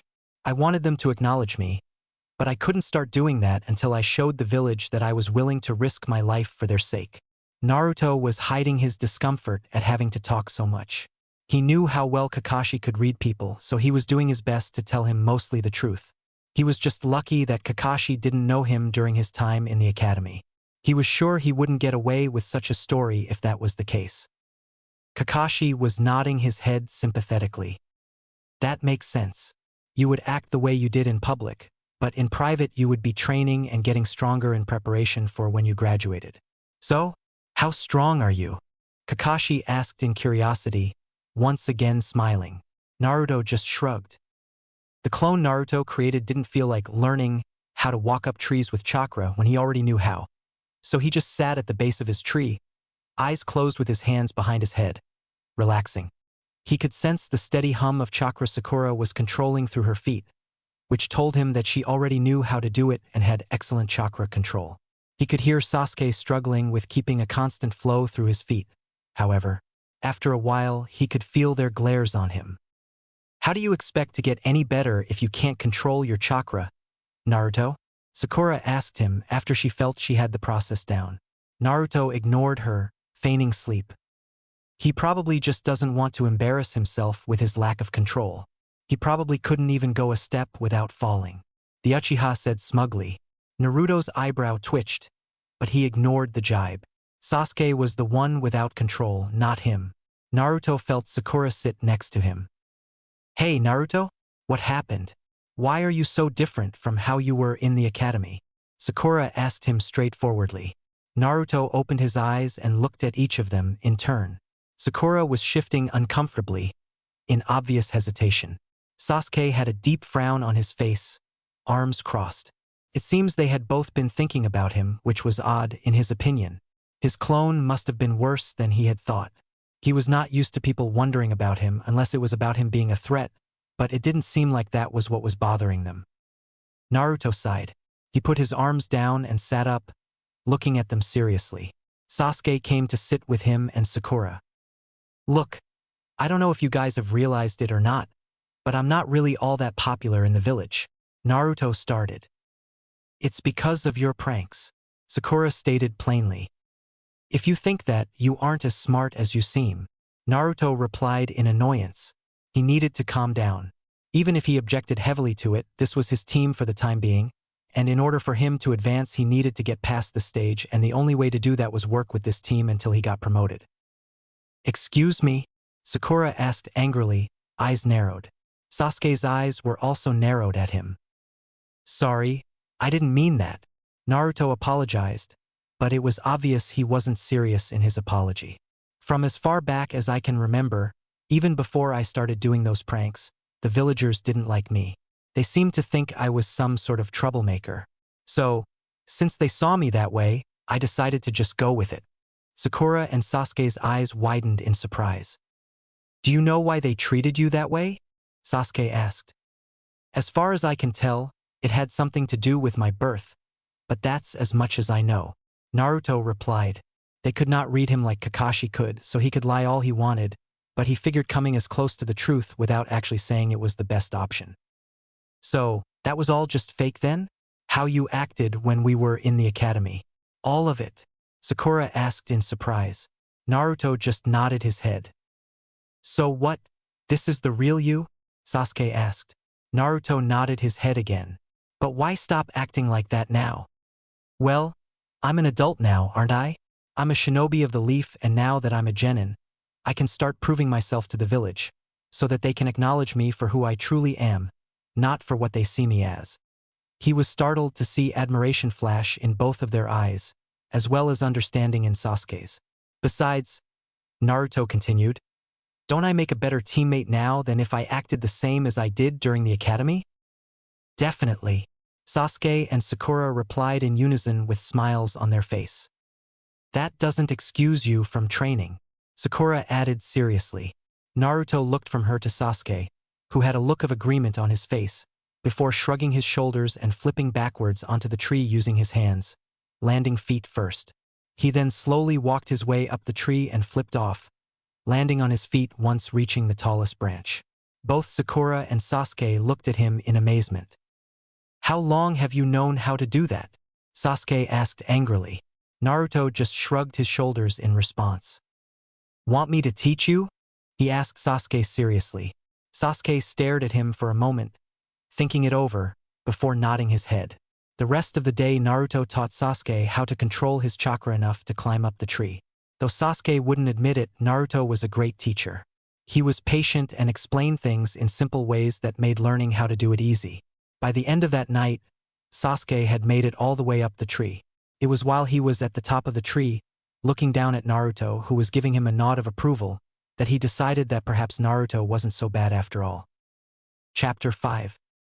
A few days after Naruto had taught Sasuke how to walk up trees, he decided he wanted some alone time. He had just heard the story about Tezuna's grandson, Inari, and his father from Tezuna, and he wanted to be on his own to contemplate it. Since Naruto never had a father, or someone who he looked up to as Inari did, he couldn't understand why the child was so affected by the man's death. People die. That's life. The man didn't sound so much like a hero to Naruto anyway. So the guy helped close a gate to block off a flood by jumping into the raging water, and he objected to a corrupt man trying to run their country. Big deal. That just meant that he was a man doing his duty. That didn't make him a hero. What was a hero anyways? Someone who gave up their life for strangers? An idiot, the QB supplied. That may be right, Naruto said back with a frown. All of the heroes Naruto had heard about were dead, except for the Sandaime, but Naruto had never seen him do anything heroic. He had just heard that he was remarkably powerful. All of a sudden, Naruto felt the chakra signature of Zabuza's ally coming his way. Naruto lowered his chakra signature and leaned back against a tree, waiting quietly in sight. He got a good look at the effeminate male once he came into view. He was definitely around his own age. He actually looked nice, surprisingly, and he didn't have any malicious aura about him as Zabuza did. When the boy caught sight of Naruto, he got in a defensive stance, pulling out some senbons. Naruto put his hands up, showing his intent not to fight. A look of contemplation came across his face. Hey, can I ask you something? Naruto asked in curiosity. What? The boy answered cautiously. You're close to Zabuza, aren't you? I mean, you would go so far as to put yourself in danger just to rescue him, so you must be, right? Yes, the boy answered with a curious look on his face. How would you feel if he died? Naruto asked. The boy's face contorted in anger and he got back into a defensive stance. I would kill whoever did it, he answered with true malice. Naruto was surprised. The boy seemed so mild-mannered, but that seemed to set him off. No, I mean, how would you feel? I've never been that close to anyone, but I know someone who was. A person that was important to them was killed, and apparently the kid completely changed after. I just don't understand why. Naruto said with brows furrowed. The boy looked at Naruto blankly for a second, before putting his senbon away and taking a seat near him, feeling no threat. I once didn't have anyone. I was alone. Then Zabuza-san found me. He took me in when nobody else would. He fed me and gave me a purpose. The boy told Naruto. Naruto frowned. You didn't have a purpose before? He asked. The boy gave a small, sad smile. No, I had nothing before Zabuza-san. He is everything to me. He is my purpose for living. Without him, I would go back to having nothing. Why? I understand Zabuza helped you out, but don't you think living for someone isn't living at all? Shouldn't you be living for yourself? Naruto asked, still confused. The boy gave a soft laugh. Think about it this way. Imagine if you were alone. No home, no family, no friends. No way to make money or take care of yourself. You think, perhaps I should die. There is nothing for me, no reason to live. Then all of a sudden, someone comes around and gives everything that you could ever want or need. How would you feel? The boy asked, looking carefully at Naruto's face. Naruto did think about it, hard. He thought about what life might have been like for him if he didn't have the Hokage looking out for him. A look of realization came across his face. I would feel that I owed my life to that person, and I would try to return the kindness they have shown me. Naruto began looking at the sandaime in a new light. He had never really thought about it, but the sandaime really had helped him out more than he realized. He would have grown up on the streets with no money for food or a place to live without his help. Every day would have been a struggle for survival. Instead, the Hokage gave him a place to live, money for necessities, and taught him what he needed to know in order to get stronger. Exactly, the boy said, giving Naruto the same small smile. I still wouldn't think that I had nothing if that person died though. Naruto continued with a look of deep thought upon his face. I would live for the both of us because that person gave me a reason to live, so I shouldn't waste what they gave me by giving up. The boy looked shocked at Naruto's response. It seemed that he had never thought about that before. He gave Naruto a genuine smile. It was so warm that Naruto felt slightly uncomfortable. Nobody had given him such a smile before. You're right, the boy said. Hey, what's your name? Naruto asked him.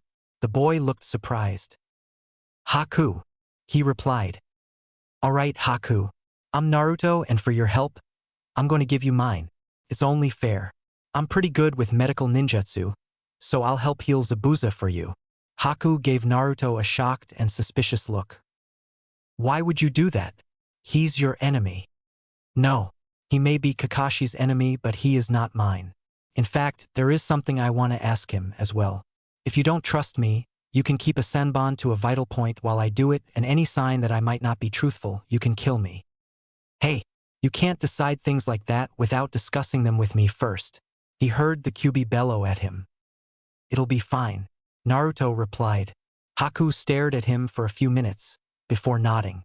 He didn't know why, but he felt an intense feeling of calm and trust around this Konoha shinobi. Naruto gave a small nod of his own to Haku. Great. When would you like to start? He asked Haku. Now, if you have the time. But I warn you, I will have to blindfold you on the way there and back. You understand, right? Haku asked him seriously. Of course, Naruto replied calmly. Haku didn't completely trust him, which was smart. If Naruto knew the way to their base, he could just bring his teammates there later if he decided to change his mind.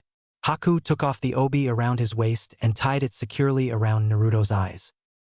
Here we go, Naruto heard him say, before he felt Haku shunshin them.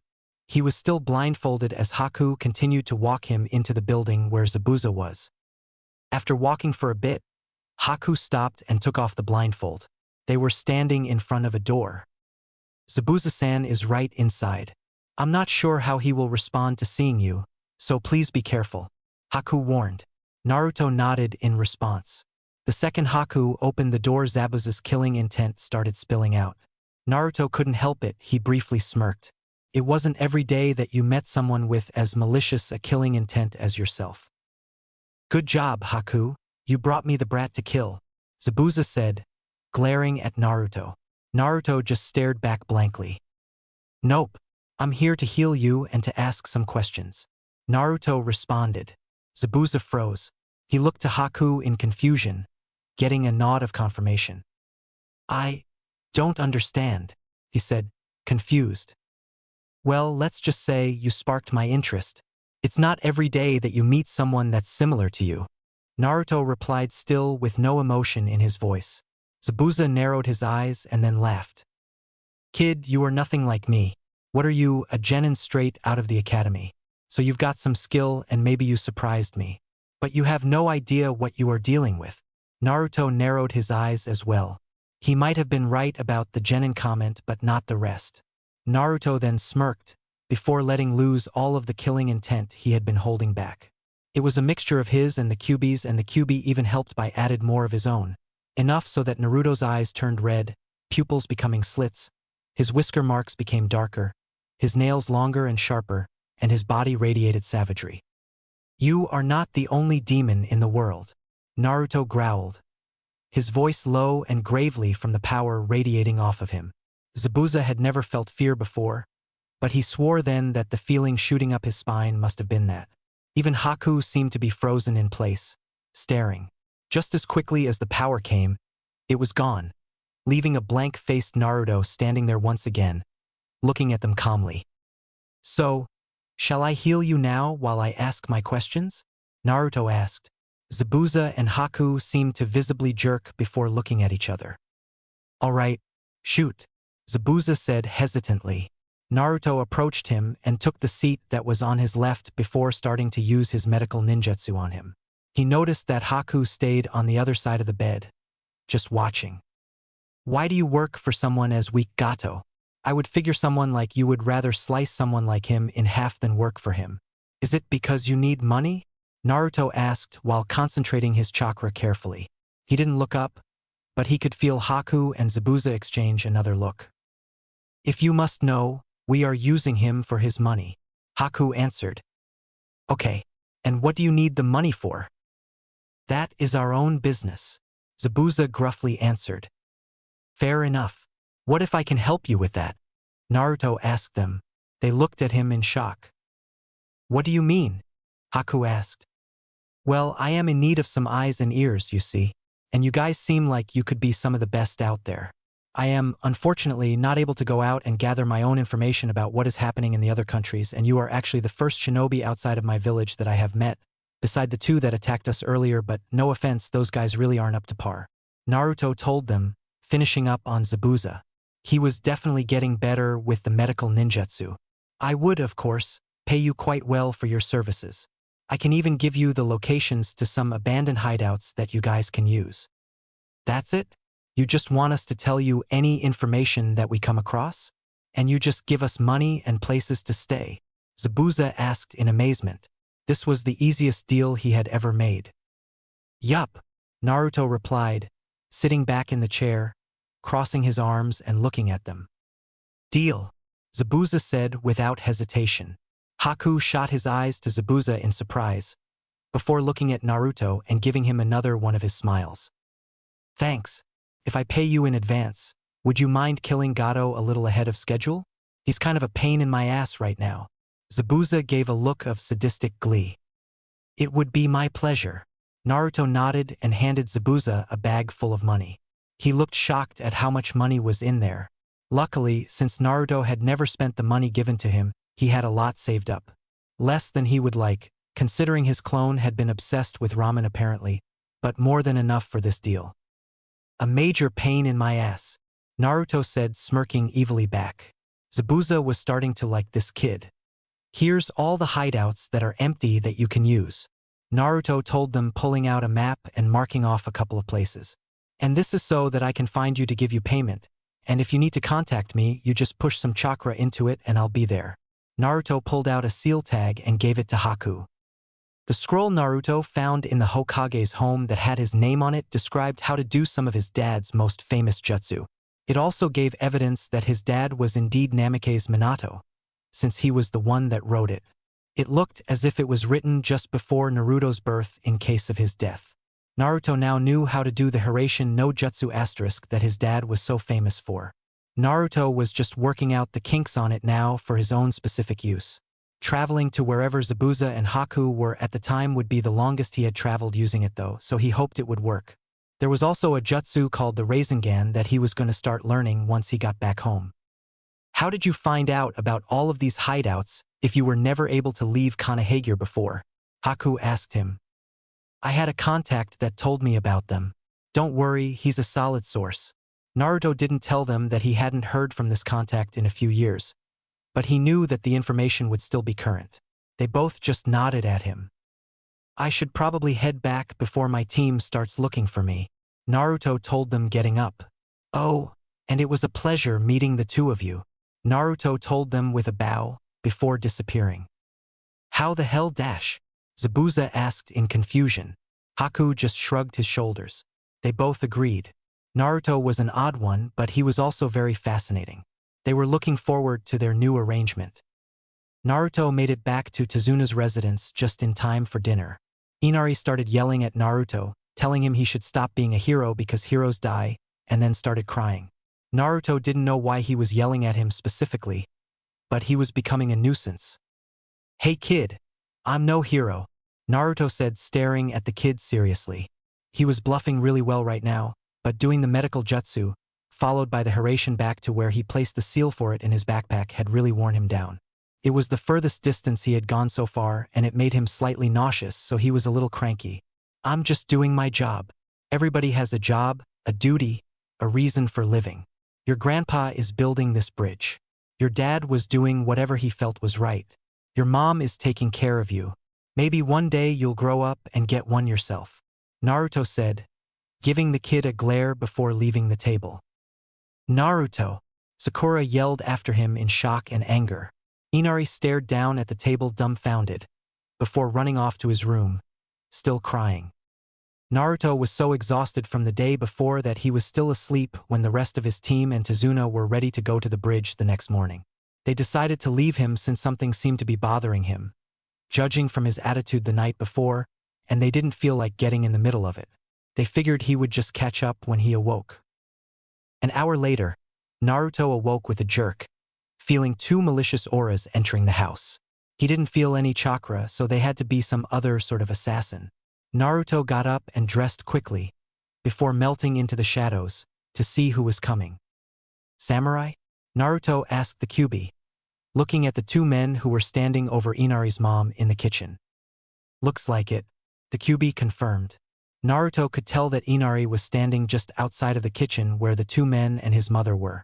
Naruto wanted to see if Inari would man up and protect his mom, or if he would let her be taken away. He figured that if the kid let his own mother be taken, then he was worthless and beyond help. But if the kid stepped up, Naruto would help out. Just as the samurai were about to leave with Inari's mom, Inari finally came out of hiding, yelling at them. Stop! You can't have her. You'll have to go through me first. Inari charged at them with all the courage he could muster. Before Inari reached the samurai, who had their swords out ready to strike the kid, Naruto jumped out of his shadow and knocked them out, hitting them with the butt of his blades against their temples. He would have killed them, but the kid didn't need to see that. He was just a regular kid, not a shinobi, so his life shouldn't involve death and violence. After he tied them up, he turned to the brat. Good job, kid. You were able to protect her until I could get here, Naruto told him. Do you think you can keep taking care of her while I find your gramps? Of course. I'll do a good job and make you proud, Inari yelled after Naruto, as he was leaping away in the trees. Make yourself proud, Naruto called back in response. He hoped that he didn't miss any action on the bridge, and he wasn't disappointed. It looked like Gato and his army had just arrived. Naruto could sense Zabuza and Haku hiding just off the bridge near Gato's army. He was waiting to see if they would hold up their end of the bargain. He really didn't want to kill them. He would, of course, if it came down to it, but he kind of liked the pair. It sounded like Gato was yelling something about giving up building the bridge or die. He also mentioned the assassins sent to kill his daughter and grandchild. Oh, sorry. I took care of those two guys. You should really look into hiring better assassins, Naruto told Gato as his way of entrance, jumping to Tazuna and his team side. Zabuza, kill them, Gato ordered angrily. Zabuza and Haku, who was no longer wearing his mask, appeared on the bridge next to Gato. That was the hunter Nin, but he's so young. He heard Sakura say. You know, I think I would rather kill you, Zabuza said, before slicing Gato in half. Naruto heard Sakura gasp next to him. Maybe not. Better assassins don't seem to want to listen to you, Naruto said to the corpse of Gato, as the two pieces of him fell to the ground. Before any of Gato's army could attack Zabuza and Haku in revenge, they used Shunshin to appear on either side of Naruto. Kakashi hadn't been expecting it and was caught off guard. Our job is done here. The rest is up to you. See you around, kid, Zabuza said, looking at Naruto.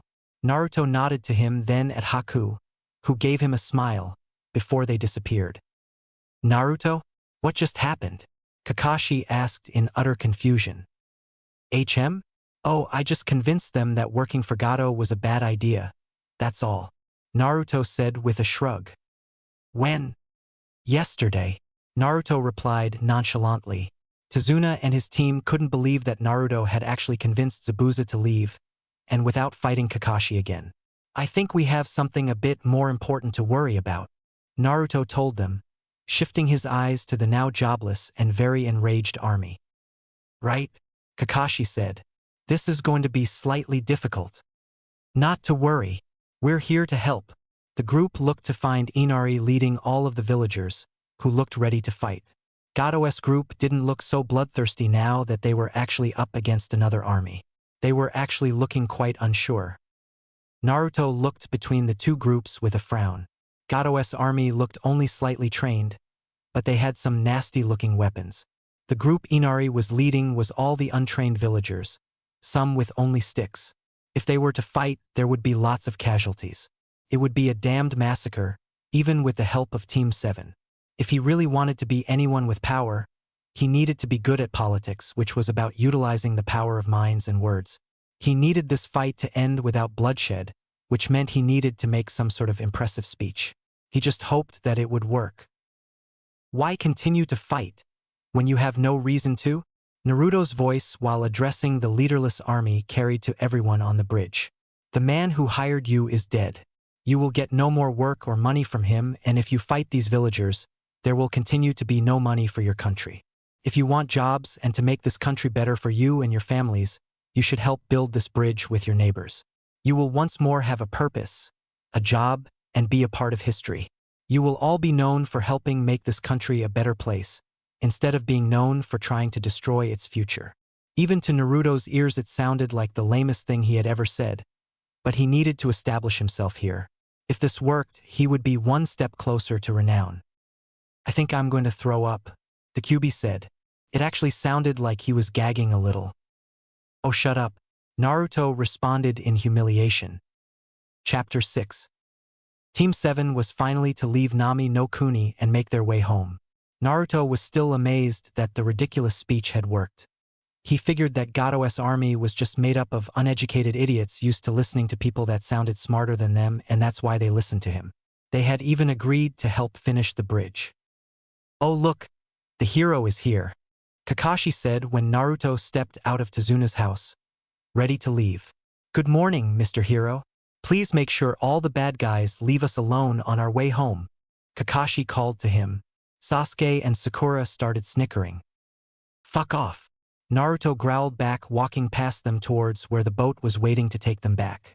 He heard them snicker louder behind him. You know, they have a point.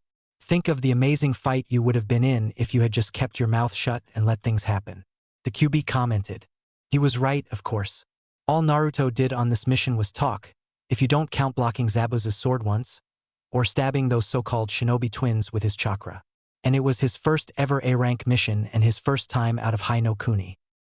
Naruto held back a sigh at the missed chance for a good fight, but it was better this way. He was still able to keep his skills hidden, and it looked like Kakashi wasn't paying as much attention to him anymore.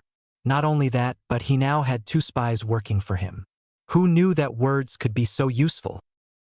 Once Team 7 had reached the boat, they saw Tazuna standing there, waiting for them. He gave them all a big smile and thanked them profusely for all of their help. He gave Naruto extra thanks. So, do you know what you are going to name the bridge yet? Sakura called back to him as the boat started moving away. The Great Naruto Bridge. Tazuna yelled back with a smile. Team 7's eyes shot to Naruto and he saw their mouths start to open. Don't. Naruto snapped at them and the Kyuubi, who had started to say something as well, angrily. They began snickering again, but didn't say anything else the entire way home.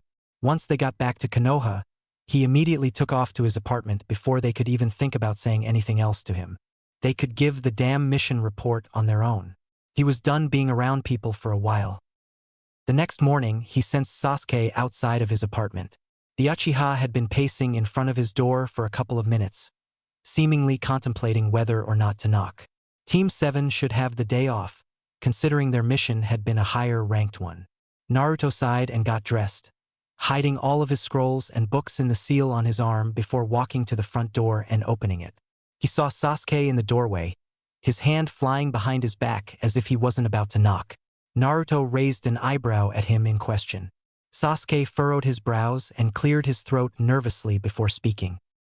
I was wondering if you would like to spar, Sasuke said haltingly, as if confused as to why he was asking. Naruto was about to shoot him down since he knew the Uchiha was below him in skill, and it would just be a waste of his personal training time to agree, but he stopped before answering. He didn't actually know how much skill the Uchiha had, and learning how to fight someone with a Sharingan would definitely be beneficial. He could also feel the potential the Uchiha had. It would be nice to have a sparring partner that was near his level, once the Uchiha gained more skill. He could just send his clones to train while he was with the Uchiha anyways. Sure, why not? Naruto instead responded with a shrug. Sasuke looked at him in surprise, as if he was expecting Naruto to refuse. He then nodded and moved out of the doorway for Naruto to exit. After locking the door, he followed Sasuke to Team 7's usual training ground. Was there anything in particular that you wanted to work on? Naruto asked Sasuke once they reached their destination. Everything. I need to get better at everything. Sasuke replied bitterly with a frown. Naruto was surprised. The Uchiha was really serious about getting strong and knew that he was lacking. Why? Naruto asked, actually curious. I am nowhere near close enough to kill that man, Sasuke replied with malice in his voice. Which man? Naruto was confused. Uchiha Itachi. Sasuke said the name with so much venom that Naruto could almost see the hatred coming off of him. Naruto was even more confused. Why Uchiha Itachi? Didn't Sasuke know the truth about his clan? Because he killed your family?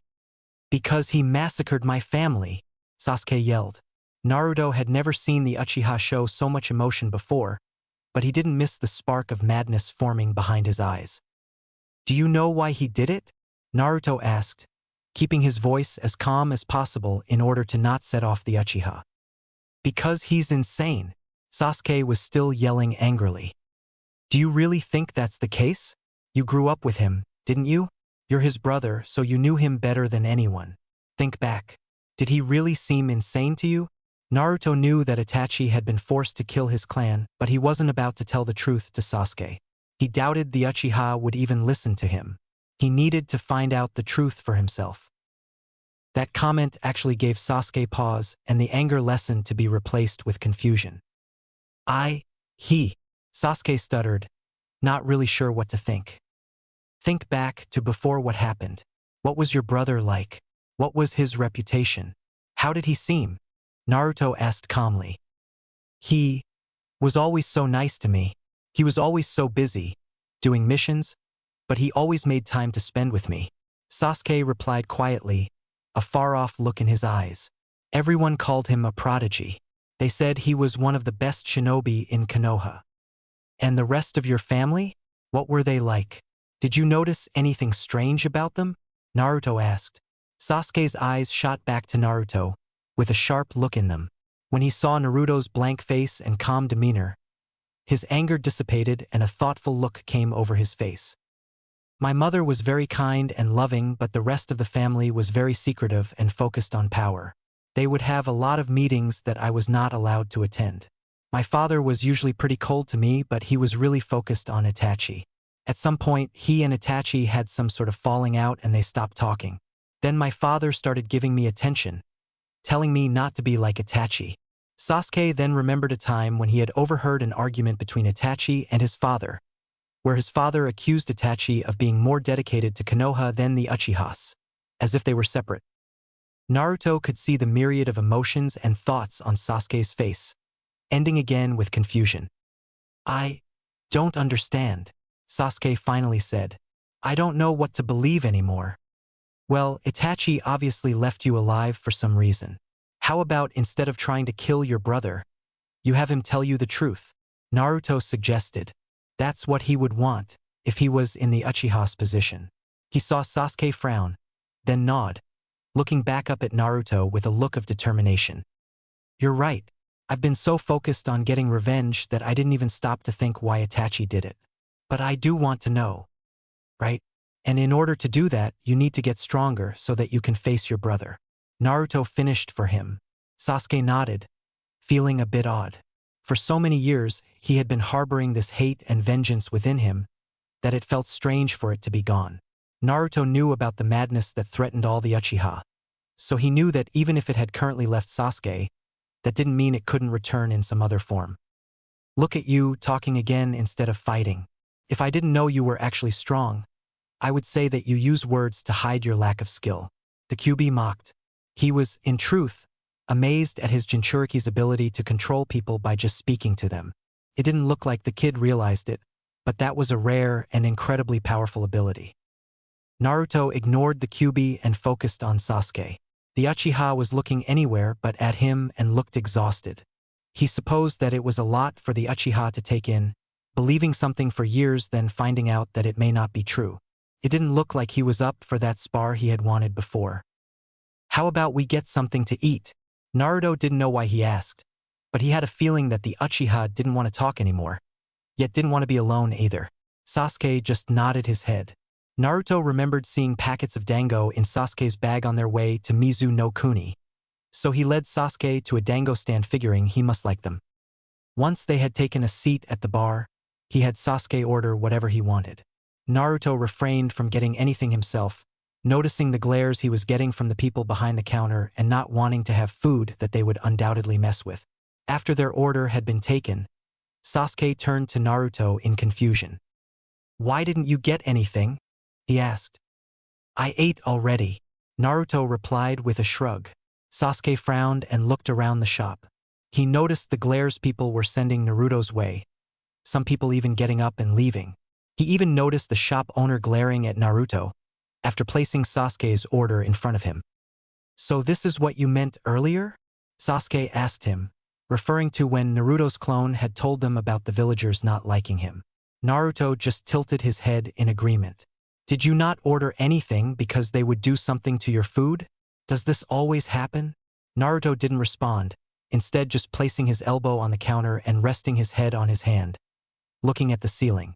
Sasuke was starting to get angry. Naruto said it had something to do with his birth, so it wasn't anything he could have stopped or anything he did personally. Sasuke opened his mouth, ready to berate the people in the shop, when he was interrupted. Naruto, Sasuke, what are you two doing here? Sasuke turned around and Naruto shifted his eyes slightly to see the three people who entered the shop behind them. Naruto saw that the three were around the same age as him and wearing hitayate. The one that called to them was a male with medium-length brown hair tied up into a high ponytail. HN. Sasuke replied, annoyed at getting interrupted.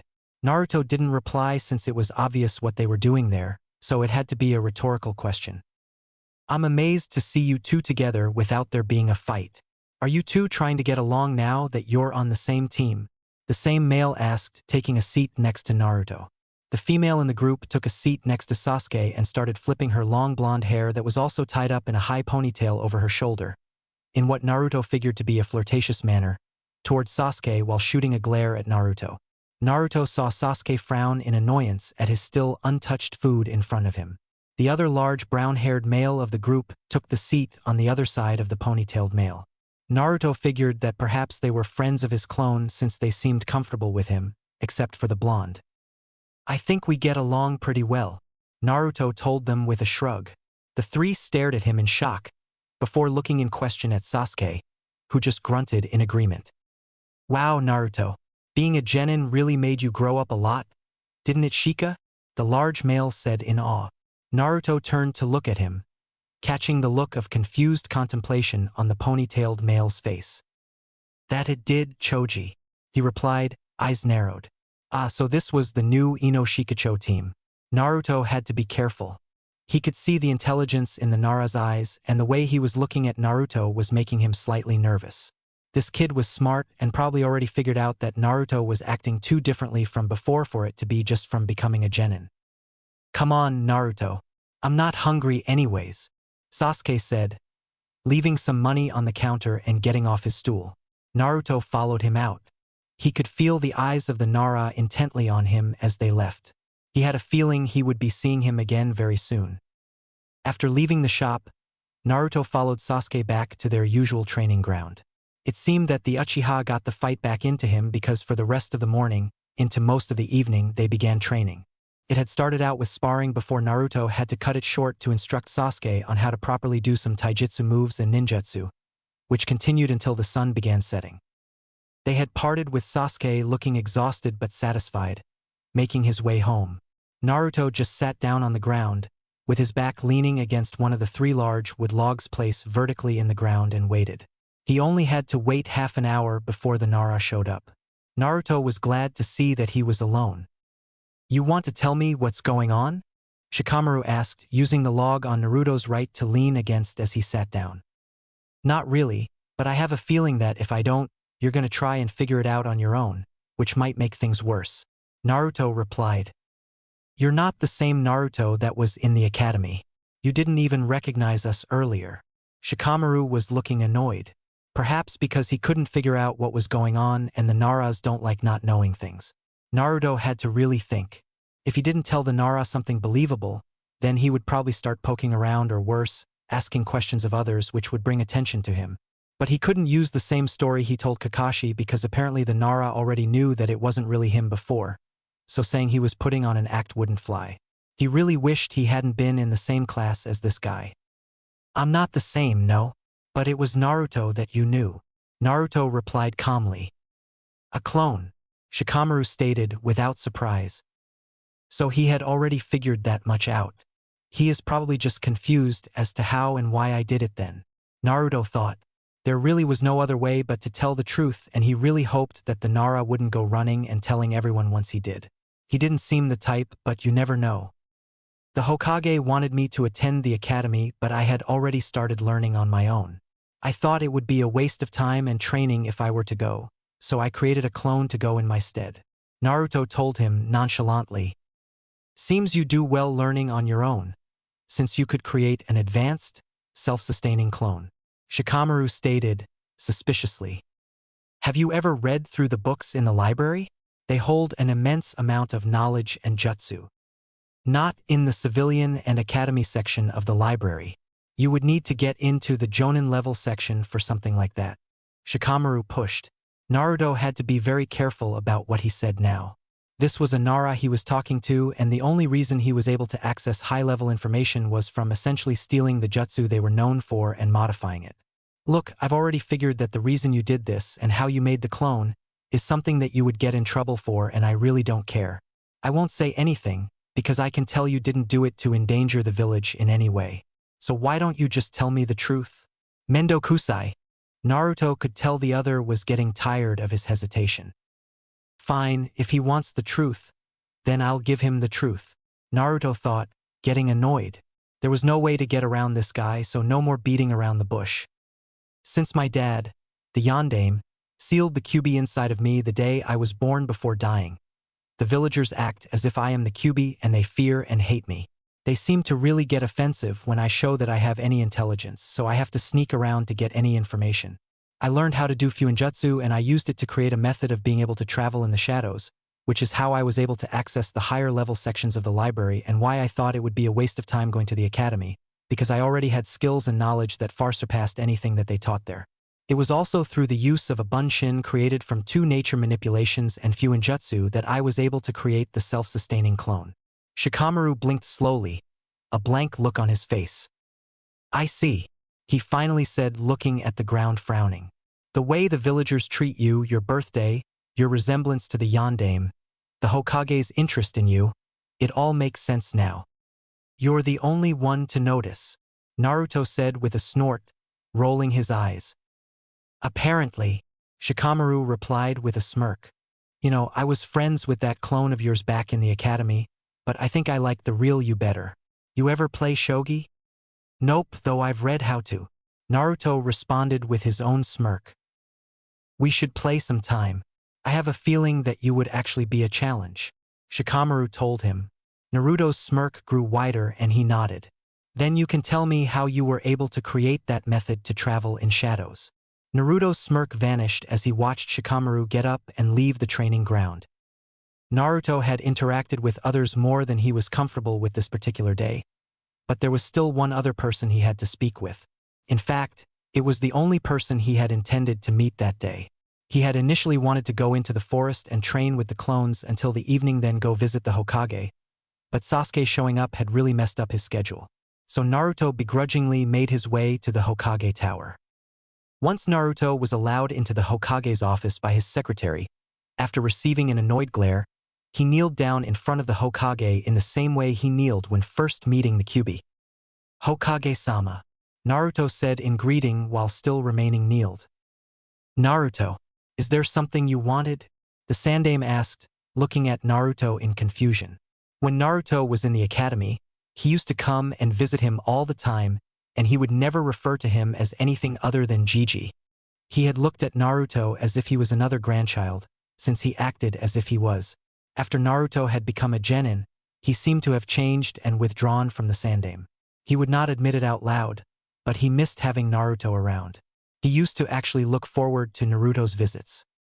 Naruto did not say anything, only slightly cocked his head to the side. The Sandaime understood the silent communication and, with a signal from his hand, the 2 ANBU hiding in the office left. Once they had left, Naruto looked up at him. How did you know they were there? The Sandaime asked. Naruto never seemed to know that they were there before, but now, he seemed to know when they were there and when they left. I believe I owe you an apology and an explanation, was all Naruto said. The Sandaime blinked in surprise. Please go on, the Sandaime said, gesturing with his hand to the chair next to Naruto. Naruto nodded and got up, taking the offered seat. First, I would like to apologize for deceiving you, Naruto started, frowning. The Sandaime's eyes widened and he opened his mouth to say something, but was cut off by Naruto raising a hand. Please, let me just say everything I need to first, because there is a lot to say and not all of it is good. But I feel if you hear the entire story, you will understand. The Sandaime frowned, but nodded his head, gesturing for Naruto to continue. A very serious look came over his face. A look that he reserved for when he was discussing sensitive and very important matters. For a long time, I have been avoiding the villagers. I'm sure you can understand why, Naruto said, crossing his arms, getting comfortable. The Sandaime narrowed his eyes, but nodded. I know you have done everything in your power to help me, and you will never know how much that means to me. I owe a great deal to you, and I have done nothing but squander the generosity you have shown me and abuse it. I only recently truly understood what you have done for me, which is why I am here, telling all this to you now. Naruto was slightly stalling, but he was nervous. He was about to tell the Hokage almost everything and he could very well be thrown in jail for the rest of his life for it. But the Hokage deserved to know the truth. He was the only one that had cared for him since his birth and been nothing but kind to him. The talk with Haku had really stuck with Naruto. So Naruto started from the beginning and told him everything he had done. He made sure to leave off some of the techniques he had learned, not feeling it necessary to disclose everything. By the time Naruto had finished his story, there were only a few hours left until dawn. The Sandaime had been silent the entire time, completely focused on what Naruto was saying. Resting his chin on his hands, elbows on his desk, he sat there for a few minutes longer and Naruto determined he must be deciding what exactly he was going to do. He could understand the Hokage's dilemma. Naruto had just essentially told him that he was a danger to the entire village. His seal was weak, even though he had it under control. He had been spying on and stealing from Konoha shinobi, and he had been able to deceive the entire village, including the Hokage himself, for years. I understand if you wish to arrest me. I will not put up a fight, Naruto finally said, cutting into the silence. He could hear the Kyuubi yelling at him angrily, as he had been since the moment Naruto stepped into the office ready to spill everything. That will not be necessary, the Hokage finally said. The serious look on his face had turned into one of calm decisiveness. If what you are saying is true, then you are a valuable asset to Konohagure. It would be a waste to throw you into a cell. You would make an excellent ANBU. But before you could, you must first become a Chunin, which means I will have to enter your team into the upcoming exam. Naruto was doing his best to conceal his surprise, but he was sure his eyes had widened just a fraction. He thought he was going to get punished, but it looked like the Hokage was going to ignore everything and actually try to promote him. Hokage-sama, you're not angry? Naruto asked in confusion. No, you were correct. Hearing the entire story made me understand. I'm not angry. I am actually ashamed of myself, the Hokage answered honestly, rubbing his temples. It seemed like the energy just drained from him. I don't understand, Naruto said, frowning. Why would the Hokage be ashamed of himself? He didn't do anything wrong. I am old Naruto, and not what I once was. I have grown ignorant and perhaps I still cannot look beyond what I wish to see to how things really are. I have always been told that I was a dreamer. The Hokage sighed. I thought I was protecting you by not allowing anyone to speak about the events of your birth and by not giving you special attention, but I have just made things worse. You are the way you are because of this foolish old man's actions. I cannot blame you for anything you have done. You have become an exceptional young man, Naruto, and I am actually very proud of you. This time Naruto's eyes did widen. I know you will do great things, Naruto. Whether you see it yet or not, the will of fire is strong in you and I genuinely believe you will one day surpass me, the Hokage said with a sincere and warm smile. Naruto quickly got out of the chair and resumed his kneeling position in front of the sandaime with his head down. I will not let you down, Hokage-sama, Naruto said, more serious than he had ever been. No one had ever believed in him before. I know you won't, Naruto, the sandaime replied, ending their conversation. Naruto lowered his head slightly before standing up and leaving the tower. He finally understood what Haku had been trying to tell him. Naruto knew that he would, without a thought, give up his life for the sandaime because he owed it to him. Chapter 7. There were only a few days left until the Chunin exams when Naruto felt Haku's chakra calling him through his corresponding seal. It was mid-morning and he had been training in the forest with his clones since the sun had come up. It was the first time that Haku had called him, so Naruto was glad that the seals worked. He had tested them out himself, but he was starting to worry that perhaps they didn't work so well over long distances. He made sure that his clones were all working on something before he used the Hiraishin to where Haku and Zabuza were waiting. Good morning, Naruto-kun, Haku said when Naruto appeared before them. Yo, Zabuza said, sitting on a couch next to Haku. Good morning, Zabuza-san, Haku-chan. I hope things have been going well for both of you, Naruto replied. He was nauseous from the Hiraishin, but he hid it. He knew it would be much worse when he got back. Very well, thank you. We really appreciate the information you gave us regarding the safe houses. Haku bowed to Naruto. Yeah, enough with the bullshit. Do you have our payment? Zabuza asked. Naruto cocked his eyebrow at Zabuza, but threw a pouch full of money at him. What have you got for me? Naruto asked. If Zabuza wanted to get to the point, then he would too. We have heard quite a bit regarding a new village called Otogekure. It seems to be growing and expanding bases into other countries fairly quickly. From what we heard, a man named Orochimaru is the leader of this group, Haku explained. Naruto narrowed his eyes. He knew of this Orochimaru. He was the one that had created the curse seal that was on Anko, and he was also one of the legendary Sannin of Konoha, and apparently an evil genius if what he had read in some books was true. So that is what he has been up to these past years, Naruto thought. We have also heard that he plans to use Sunagakure in an invasion of Konohagure. I am not sure how he plans to do that, but from what we hear, it has something to do with the upcoming Chunin exams taking place there. I'm sure you know of that. Haku continued. Naruto nodded his head. This was bad. So Orochimaru was going to use Sunagakure to attack Konoha in his place. Or did Suna ally with Oto? But why? Oto was even smaller than Suna, which was the smallest of the 5 great shinobi nations. Even with Oto allied with Suna, they would not be able to take on Konohagure. Sure, it would damage the village, but Konoha would still be able to win. Why was he even wanting to attack Konoha? It seemed as though he wanted to start a war, but was it just because he wanted to get back at Konoha? That didn't seem right. If he wanted Konoha weakened enough to take over, then he should use Kimogakure, which was the closest to Konoha in power. Besides, Orochimaru had left the village himself, although his was getting heat from the village due to his experiments, and he had started up his own village, so he shouldn't even care about Konoha anymore. There had to be some other reason. Is that all? Naruto asked. Actually, we have heard of another group that has been getting some attention, which Orochimaru was once a part of. They are calling themselves the Akatsuki. They first appeared in Amigakure around the Third Shinobi War, but there isn't much we know besides they overthrew the leader of the village and took it over. Apparently now it is just a small group of mercenaries, as far as Zabuza and I can gather, who are incredibly powerful, probably all S-ranked shinobi. We haven't been able to collect much intel them, since they keep to themselves, so we're not sure of their motive. It seems they only have a handful of members who move in teams of 2. They all wear black cloaks with red clouds on them. Haku supplied with a frown.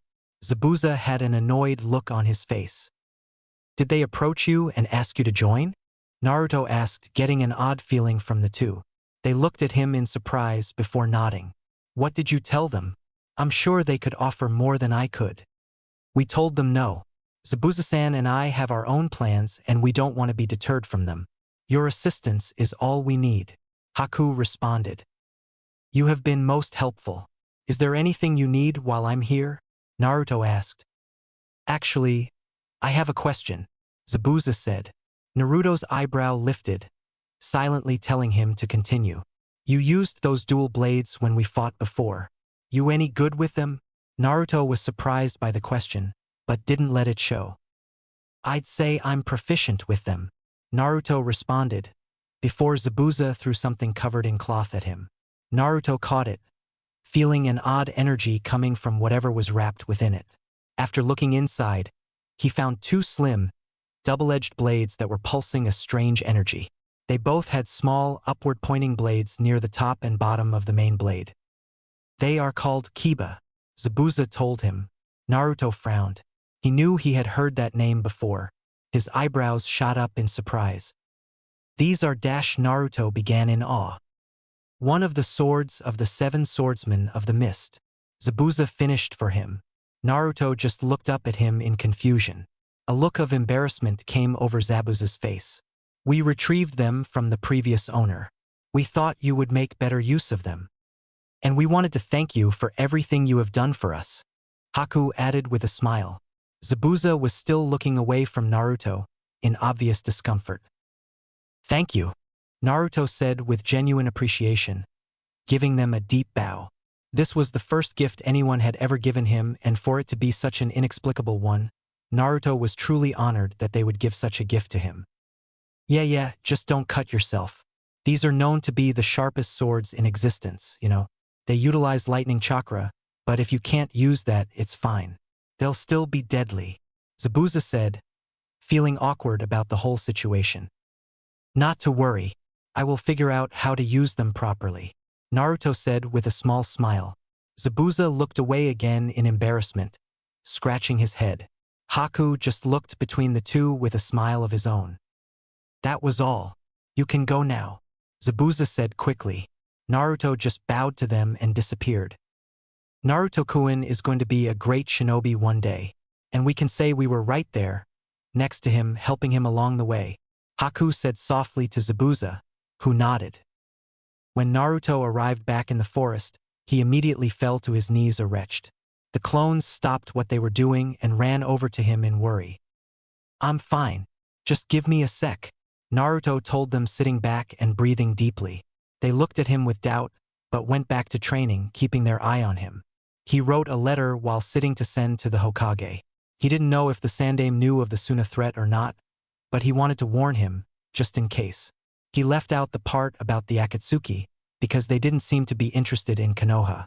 He then had a clone deliver the letter. Ugh, not now. Naruto huffed in annoyance. The barrier seal on his apartment just went off, letting him know that Sakura was there, about to knock on his door. He was getting awfully popular lately. I can go, one of his clones offered. It'll just get worse if you use it again. It's fine, I'll go. You guys continue training. I need to get used to it anyway, Naruto said with a sigh, getting up slowly. He used the Hiraishin to get into his apartment. Once there, he fell to his knees again but held back the retch. He could hear Sakura still knocking at the door. He took a deep breath, stood up, and composed himself while he slowly made his way to the door. Hello, Sakura-san, Naruto said after opening the door. It looked like she had just turned and was starting to leave. Oh, I thought you weren't home, Sakura said with a blush. Can I help you with something? Naruto asked her. Well actually, can I come inside? Sakura asked awkwardly. Naruto didn't respond, just opened the door wider and moved out of the way, inviting her in. Would you like some tea? He asked her, having read that when guests come over it was polite to offer tea, as she closed the door behind her. She was looking around his apartment curiously. It was devoid of everything but some old-looking furniture and was impeccably clean. Sakura didn't know why, but she thought it would be messier. Yes, please, she answered with an awkward smile, making her way to the couch and sitting down while still looking around. Naruto moved to the kitchen and put some water in a pot. His stove was old and took almost 10 minutes to boil water, so instead of using it he concentrated some fire into his hand and heated the water quickly. He poured the water into 2 cups that were chipped and mismatched and added the tea. He set her tea on the coffee table in front of her and took a seat on the opposite end of the couch. That was quick, she said in surprise. Naruto just shrugged in reply, sipping his tea gently, waiting for her to explain why she was here. He was glad for the tea, since it began to alleviate his nausea. Sakura picked up her cup and held it nervously in her hands. I know you've been training with Sasuke. I can tell whenever we get together as a team to train that he has gotten so much stronger lately. I feel like I'm so far behind you too. I don't want to hold you guys back, but I don't know what to do. I'm just so weak. Sakura's eyes started to water as she looked into her teacup, hands tightening around it. Naruto was quiet for a moment, not sure how, or if he even wanted to, console her. He didn't know why she decided to come to him, but just as with Sasuke, Sakura was part of his team and he acknowledged those that realized they were weak but wanted to get stronger. Naruto knew that Kakashi didn't know how to train Sakura, so she was usually left on her own when they all trained together. He did feel bad that Sakura wasn't able to get stronger. She needed someone to teach her, but her parents were civilians and her sensei paid more attention to Naruto and Sasuke than her. I can probably help you out, Naruto said slowly. He was the only one that he knew of that could train her and she desperately needed training. You can? Really? Sakura asked in excitement, looking at him with her eyes still watery. Naruto nodded in reply. Can I train with you and Sasuke? Naruto cocked his head to the side. Our type of training would not work with you. I have to teach you separately, he told her. Her excitement diminished. Why? She asked dejectedly.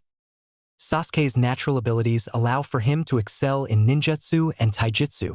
You have excellent chakra control, so I think your focus should be medical ninjutsu and genjutsu, Naruto told her thoughtfully. Sakura looked at him in surprise. You really think I could be good at those? She asked.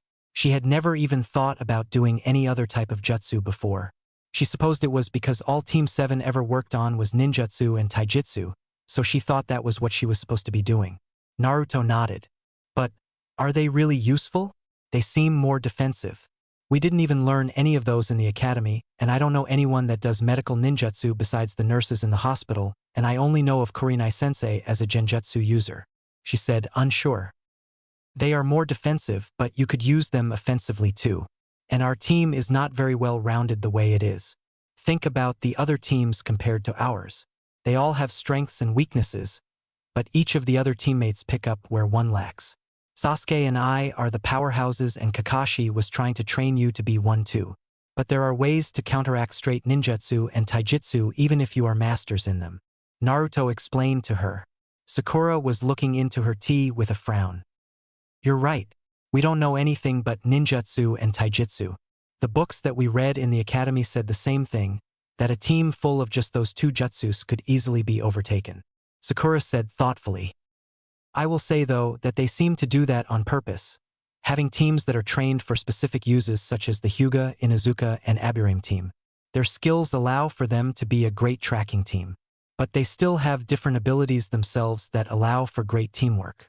For example, the Aburame is a long-range fighter with his Kikeichu, the Inuzuka is a mid-range fighter, and the Hyuga is a close-range one. The Ino Shikacho team is excellent for reconnaissance. Shikamaru can hold enemies with his shadows while the Yamanaka enters their mind and gathers information, and the Akimichi covers their back, allowing them time to gather necessary information. Our team is made to be the powerhouse team, the one that is sent out to mess up the enemy, but so far we use only ninjutsu and taijutsu. That's why, if you were to be a medical ninjutsu and genjutsu user, you would round out the team. Not only that, you would be the most essential part of it, giving Sasuke and I much-needed support. Naruto didn't understand why he had to spell it out for her. He thought she would understand how important she would be to the team if she learned the proper jutsu for her specific skill set. But he supposed that she was never told the importance of a well-rounded team. Naruto himself was a well-rounded jutsu user, knowing many different types of jutsu, but he wasn't going to do all the work for the team. We could easily be the strongest team then, Sakura said in awe, eyes wide.